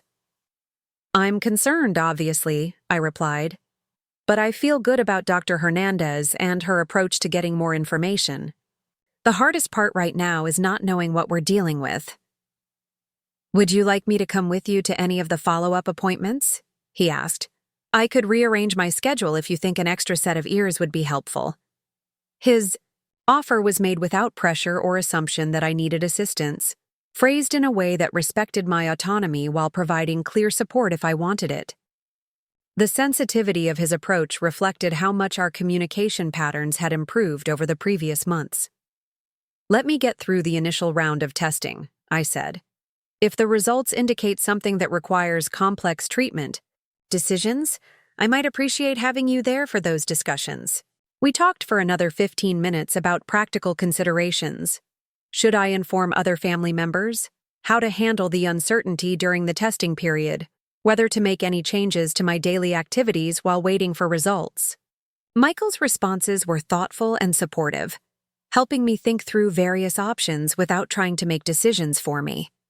After we hung up, I sat in my car for several minutes, processing both the medical news and my son's response to it. The conversation had felt like a model of effective family communication, honest information sharing, emotional support without overwhelming involvement, respect for my autonomy combined with clear offers of assistance.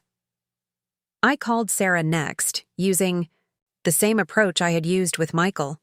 Her response was equally supportive but characteristically different in style. Where Michael had focused primarily on my emotional experience and immediate support needs, Sarah asked detailed questions about the medical specifics and testing procedures.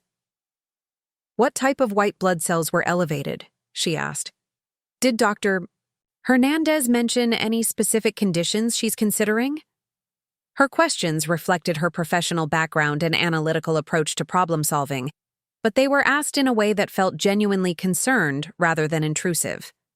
She seemed to understand that having more medical information might help me feel more prepared for whatever lay ahead. Sarah also offered practical support, suggesting that she could research the medical facility where additional testing would be conducted to ensure that I was receiving care from specialists with appropriate expertise. She volunteered to help, coordinate appointments if scheduling became complicated, and offered to accompany me to any consultations where having an advocate might be beneficial. "I know medical systems can be overwhelming," she said. "If you want help navigating any of the logistical stuff, I'm happy to use my healthcare industry experience however it might be useful." Her offer reflected both her professional knowledge and her growing comfort with her role in our family. Instead of feeling like an outsider offering unwanted advice, she was positioning herself as a family member with relevant expertise who could contribute meaningfully to my care if I chose to accept her assistance.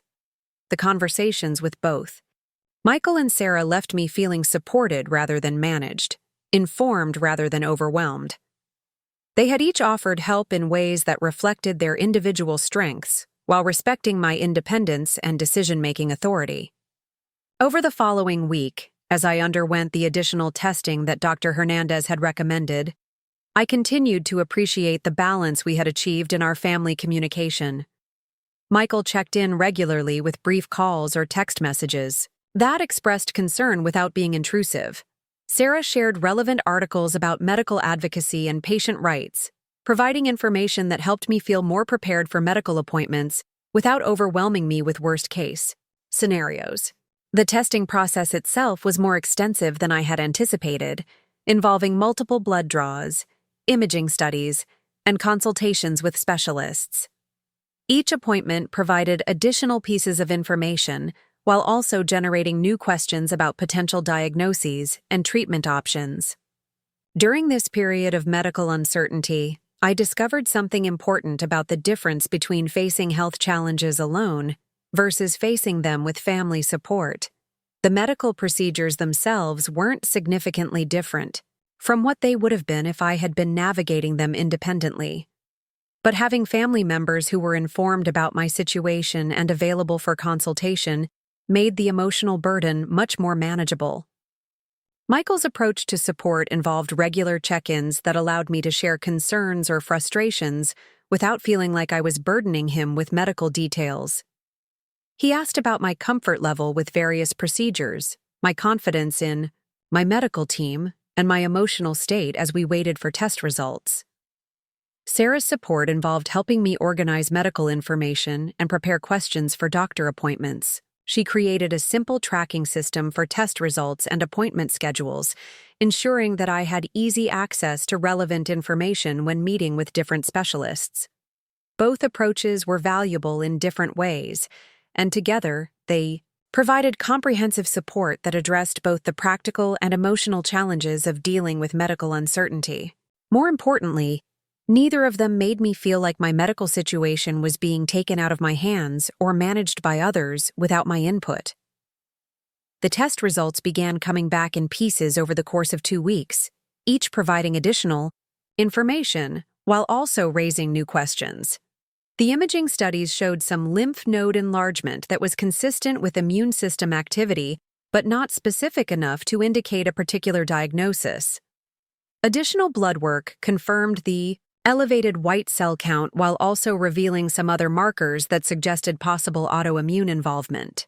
By the end of May, we had enough information for Dr. Hernandez to make a preliminary diagnosis, a form of autoimmune condition that was affecting my blood cell production, but appeared to be in the early stages and potentially manageable with appropriate treatment.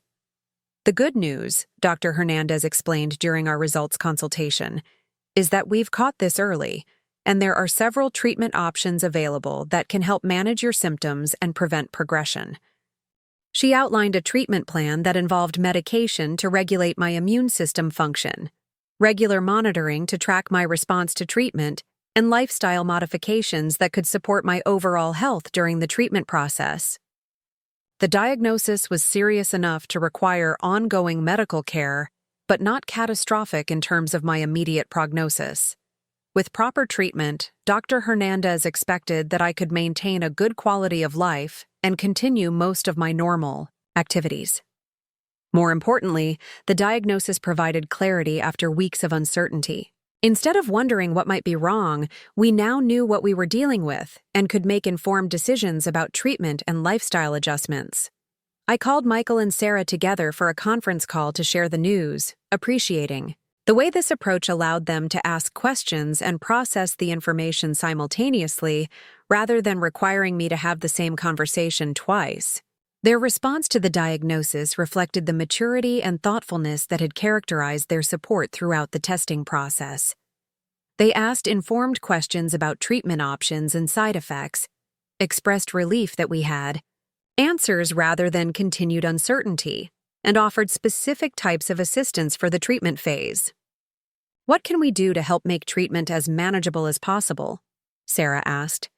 "Are there any activities or responsibilities you'd like help with while you're adjusting to medication?" Michael added.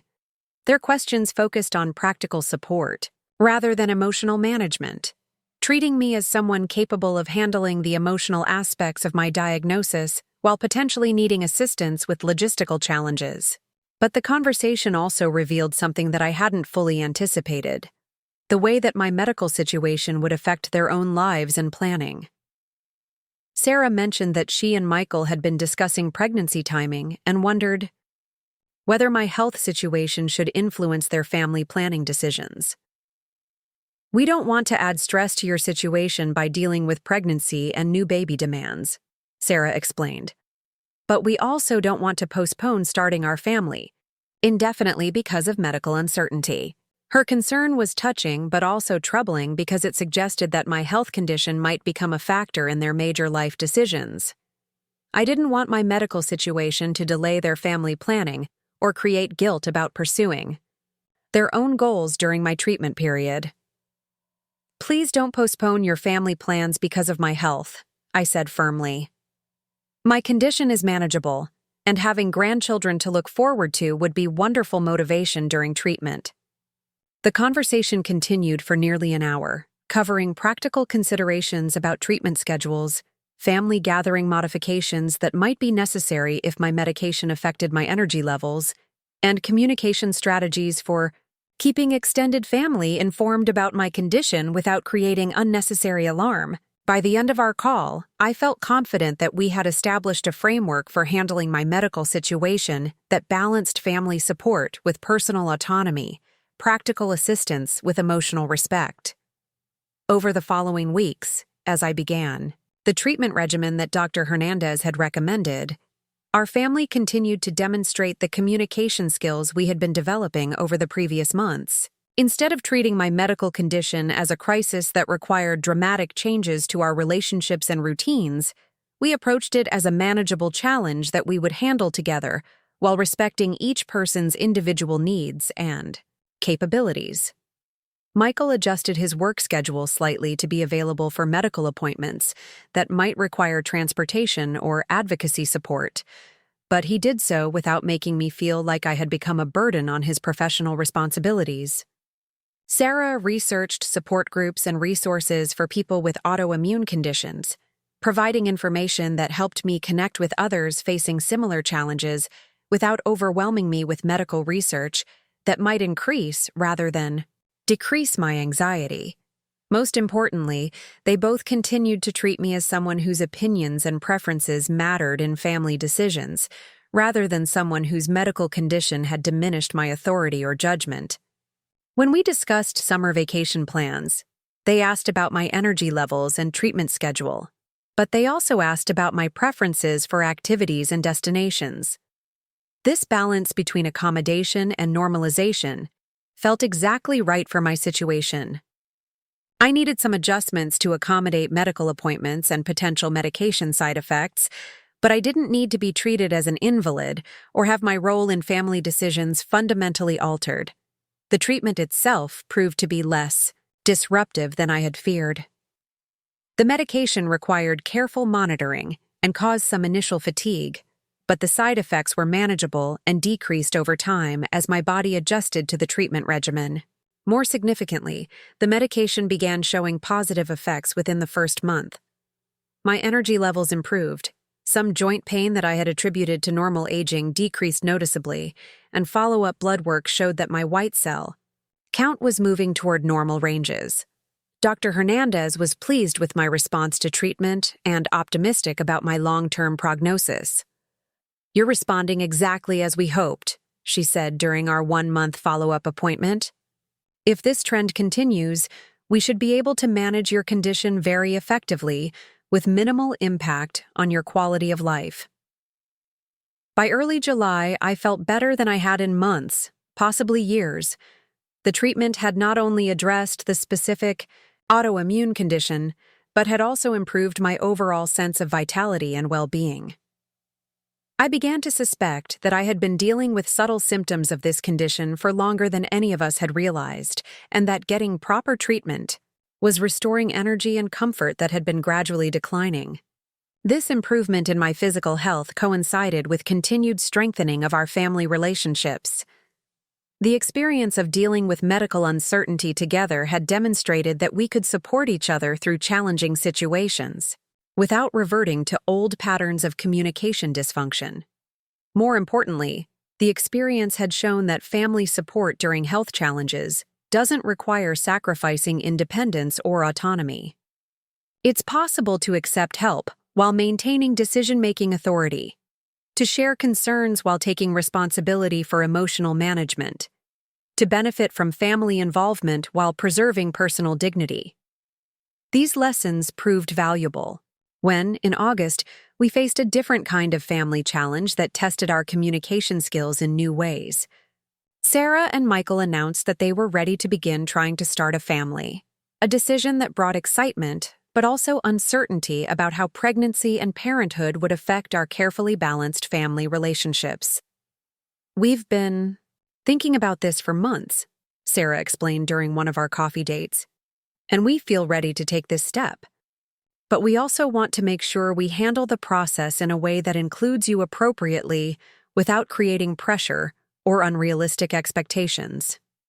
Her approach to sharing this news reflected the thoughtfulness that had come to characterize our improved family communication.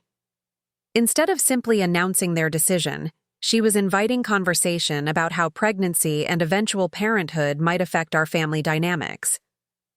We talked about practical considerations, how pregnancy symptoms might affect family gathering schedules, what kind of support they might want during pregnancy and after childbirth, how to include me in pregnancy experiences while respecting their independence as expectant parents. But we also discussed deeper questions about family traditions and relationships across generations. What aspects of my own parenting approach did they want to incorporate into their own families? What family traditions did they want to preserve, modify, or create entirely new? These conversations continued over several weeks, involving Michael as well as Sarah, as we worked together to establish expectations and boundaries around their family planning process. The discussions were sometimes complex and emotionally charged, touching on sensitive topics like parenting philosophies, family involvement in child-rearing decisions, and the balance between tradition and innovation in family practices. But throughout these conversations, we maintained the communication patterns we had been developing, listening carefully to each other's perspectives, asking questions to understand rather than to challenge, acknowledging concerns without immediately trying to solve or dismiss them. The result was a framework for approaching pregnancy and parenthood that felt supportive rather than intrusive, inclusive rather than overwhelming, respectful of both individual autonomy and family connection. By September, our family had achieved something that had seemed impossible just a year earlier: a dynamic balance between individual needs and family relationships, personal independence and mutual support, respect for tradition and openness to change. We had learned that effective family communication requires ongoing effort and commitment from all parties, that love alone isn't sufficient to sustain healthy relationships across the complexities of adult life. But we had also demonstrated that families can change, that old patterns of dysfunction can be replaced with new approaches that better serve everyone's needs. Most importantly, we had discovered that the work of building strong family relationships is itself rewarding, that the effort required to listen carefully and communicate thoughtfully creates deeper connections and greater satisfaction for everyone involved. As autumn arrived and I reflected on the year's challenges and changes, I felt more optimistic about our family's future than I had in years. We had faced medical uncertainty, communication crises, and major life transitions while maintaining our fundamental affection and commitment to each other. But I also understood that our work was far from complete. Families are dynamic systems that require constant attention and adjustment as circumstances change and individuals grow. The skills we had developed would need to be practiced and refined as we faced new challenges in the years ahead. However, the experience of the previous year had given me confidence that we were capable of handling whatever challenges might arise. We had proven that we could change when change was necessary, that we could support each other through difficult times while respecting individual autonomy, that we could maintain close relationships while allowing for personal growth and evolution. The foundation we had built felt solid enough to support whatever structures we might choose to build upon it in the future, flexible enough to adapt to changing circumstances while maintaining the essential connections that made us a family. October brought with it a crisp clarity that mirrored my state of mind as I sat in my attorney's office, watching Mr. Harrison shuffle through legal documents with the methodical precision that had characterized his practice for over 30 years. The decision to revise my will hadn't come lightly or suddenly. It had been brewing through months of reflection, growing stronger with each small slight, each dismissed concern, each moment when I felt like a spectator in my own family's life rather than a valued participant. "Mrs. Ward," he began, removing his reading glasses to meet my eyes directly, "I want to make certain we're proceeding in a way that reflects your true intentions. The changes you're requesting represent a significant departure from your previous estate planning." "I understand the implications," I replied, maintaining the steady voice I had practiced during the drive to his office. These changes reflect my careful consideration of what I want my legacy to represent. The original will that Robert and I had crafted together was straightforward and traditional. The bulk of our estate divided between Michael and any future grandchildren, with smaller bequests to favorite charities. But sitting in that leather chair, I was about to authorize a document that would challenge that assumption entirely. The house and its contents will be donated to the Willow Creek Foundation for Elderly Women's Housing. My investment portfolio will fund the establishment of the Deborah Ward Center for Intergenerational Communication, administered through the county community college system. Michael and Sarah will receive personal items that belong to their father and grandfather, along with family photographs and memorabilia, but no significant financial inheritance. But here's what Michael and Sarah didn't know as I scheduled that family meeting for the following Saturday. Here's what Mr. Harrison didn't fully understand about my intentions. The will I was having him prepare, the dramatic reading I was orchestrating, the charitable donations I was establishing, none of it was real. I had spent weeks crafting this elaborate performance, hiring professional actors through a local theater company to play the roles of Mr. Harrison and his assistant. The real Mr. Harrison was enjoying his retirement in Florida, blissfully unaware that someone was impersonating him in my living room. The legal documents were carefully crafted forgeries, designed to look authentic enough to convince my family during our staged reading. The man sitting across from me, introducing himself as Mr. Harrison, was actually Thomas Mitchell, a retired drama professor who specialized in character roles requiring dignity and authority. I had found him through the community theater where I volunteered, and his resemblance to the real Mr. Harrison was remarkable enough to make the deception believable.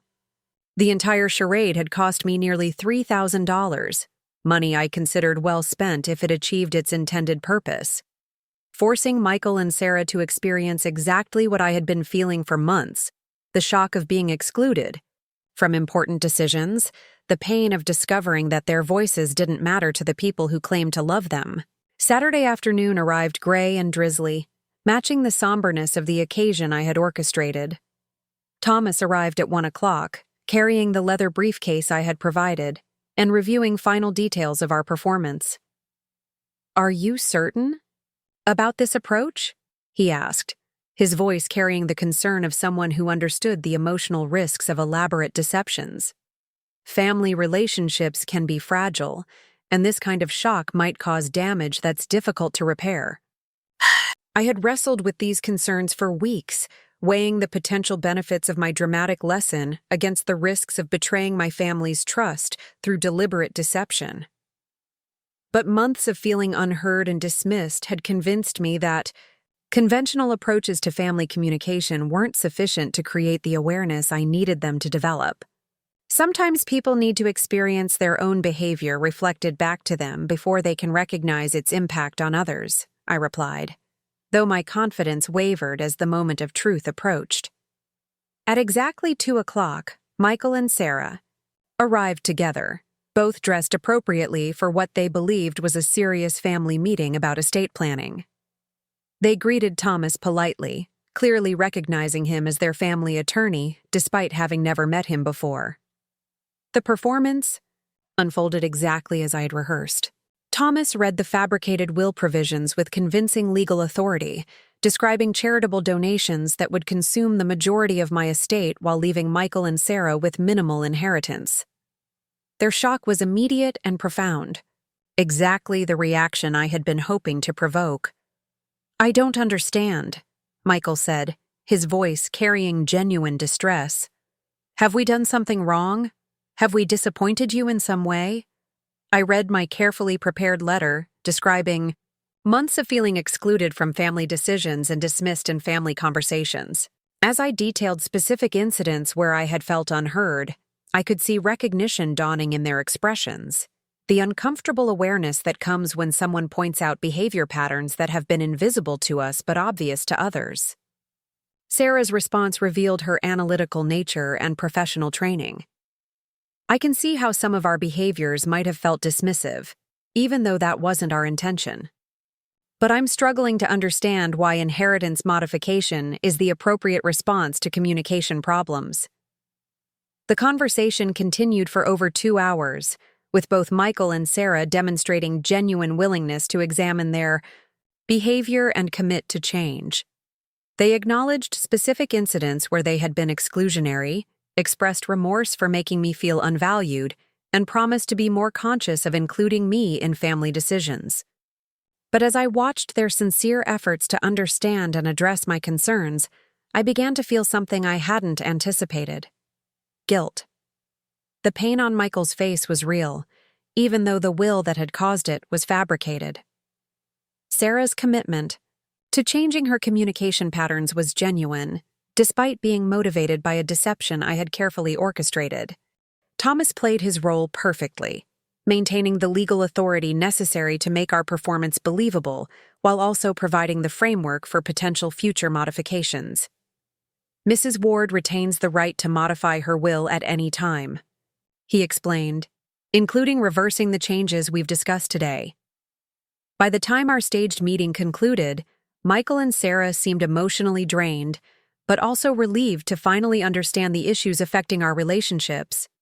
They hugged me with genuine emotion, promised to work on communication changes, and left with what appeared to be renewed commitment to treating me as a valued family member rather than someone to be managed. After they departed, I sat alone, in my living room, feeling both triumphant and troubled by what I had accomplished. The performance had succeeded in forcing the honest conversation about family communication that I had been trying to initiate for months. But it had also required me to deceive the people I loved most, to manipulate their emotions through elaborate lies. Thomas returned an hour later to collect his payment and the props we had used for our performance. As he packed the fabricated, legal documents into his briefcase, he offered one final observation about our afternoon's work. "You achieved what you set out to accomplish," he said thoughtfully. "But deception, even well-intentioned deception, has a way of creating consequences that extend beyond its original purpose." His words proved prophetic over the following weeks, as Michael and Sarah demonstrated remarkable dedication to changing their communication patterns and including me more meaningfully in family decisions. They called more frequently, asked for my opinions on matters large and small, and made visible efforts to ensure I felt heard and valued in our conversations. Their behavior changes were so genuine and comprehensive that I began to feel increasingly uncomfortable about the deception that had motivated them. Every considerate gesture, every effort to include me in planning, every demonstration of respect for my perspectives reminded me that their improved behavior was based on a lie I had told and continued to maintain. The guilt intensified when Sarah mentioned during one of our coffee dates that the will reading had prompted her and Michael to examine not just their communication with me, but their overall approach to family relationships. They were planning to be more intentional about including each other's perspectives in decisions, more conscious of listening rather than simply waiting for their turn to speak. That afternoon was difficult, she admitted, but it taught us something important about taking family relationships for granted. We never want you to feel unheard or unvalued again. Her sincerity was painful to witness, knowing that her commitment to change was based on false premises. The lesson she had learned about family communication was valid and valuable, but it had been taught through manipulation rather than honest conversation. A month after our staged will reading, as I watched Michael and Sarah continue their efforts to be more inclusive and respectful family members, I realized that my deception had created an ethical dilemma I hadn't fully anticipated. Their behavior changes were positive and meaningful, but they were founded on a lie that I was becoming increasingly uncomfortable maintaining. The turning point came during our rescheduled Thanksgiving celebration, when Michael raised his glass for a toast that nearly broke my heart with its sincerity. "To Mom," he said, his voice carrying genuine emotion, "for having the courage to teach us what we needed to learn about family communication, even when it was difficult for all of us." Sarah nodded in agreement, adding, "And for showing us that love isn't enough to sustain healthy relationships without respect and genuine inclusion. As they spoke about lessons learned and relationships strengthened, I felt the full weight of what I had done. Yes, I had succeeded in improving our family communication patterns. Yes, they were treating me with the respect and inclusion I had been craving. But I had achieved these positive changes through deception, and that deception was poisoning my ability to fully enjoy the improvements in our relationships. That evening, after Michael and Sarah had gone home expressing gratitude for our honest conversation about family dynamics, I made a decision that I knew would be as challenging as the original will reading had been. I called them both and asked them to come over the following evening for another family meeting. This time, I promised myself, there would be no actors, no fabricated documents, no elaborate performances. There would only be the truth about what I had done and why I had felt it necessary. The conversation was every bit as difficult as I had anticipated. When I revealed that the will reading had been staged, that Thomas had been an actor rather than our family attorney, that the inheritance changes had never been real, their initial reaction was stunned disbelief. "You hired actors to deceive us?" Sarah asked, her voice carrying a mixture of hurt and confusion. "You put us through all that emotional turmoil for what was essentially a performance?" Michael's response was more direct. "I don't understand why you felt you needed to lie to us to get our attention. If our communication was really that bad, couldn't you have just told us directly?" I tried to explain my reasoning, that months of attempted direct communication had failed to create lasting change, that I had needed them to experience the feeling of being excluded and dismissed before they could truly understand my perspective, that dramatic measures had seemed necessary because subtle approaches had been ineffective. But even as I offered these explanations, I could see that the revelation of my deception had damaged their trust in ways that might be more difficult to repair than our original communication problems had been. The conversation that followed was painful for all of us. Michael and Sarah acknowledged that their communication behavior had indeed been problematic, and that the changes they had made over the past month were valuable regardless of what had motivated them. But they also expressed hurt that I had chosen manipulation over honesty, deception over direct confrontation. "The lessons we learned were real," Sarah said finally. "But finding out that the crisis that taught us those lessons was fabricated makes everything feel different somehow." Over the following hours, we worked through the complex emotions that my revelation had created. We discussed the difference between ends and means, between effective outcomes and ethical approaches, between justified concerns and appropriate responses. By the end of that evening, we had reached a new understanding about family communication that was built on complete honesty, rather than dramatic deception. We acknowledged that all of us had contributed to our previous communication problems. That change required ongoing effort from everyone involved, and that trust, once damaged, required time and consistency to rebuild. Most importantly, we committed to approaching future family conflicts with direct communication rather than elaborate schemes, with honest conversation rather than manipulative performances. The months that followed were marked by careful rebuilding of trust, alongside continued improvement in our communication patterns. Michael and Sarah maintained many of the positive changes they had made following the fake will reading, but they also expressed ongoing concern about my willingness to deceive them when other approaches seemed insufficient. As I reflect on this entire experience now, I understand that I learned something as important as the lessons I had intended to teach. Family relationships are complex enough without adding deception to their challenges. While my staged will reading had succeeded in improving our communication patterns, it had also damaged trust in ways that honest conversation, however difficult, would not have done. The irony wasn't lost on me that in trying to teach my family about the importance of honest communication, I had used the most dishonest approach possible. But perhaps that irony itself was the most valuable lesson of all, that the methods we used to address relationship problems matter as much as the problems themselves, and that trust, once broken, is far more difficult to rebuild than it is to maintain. Up next, you've got two more standout stories right on your screen. If this one hit the mark, you won't want to pass these up. Just click and check them out.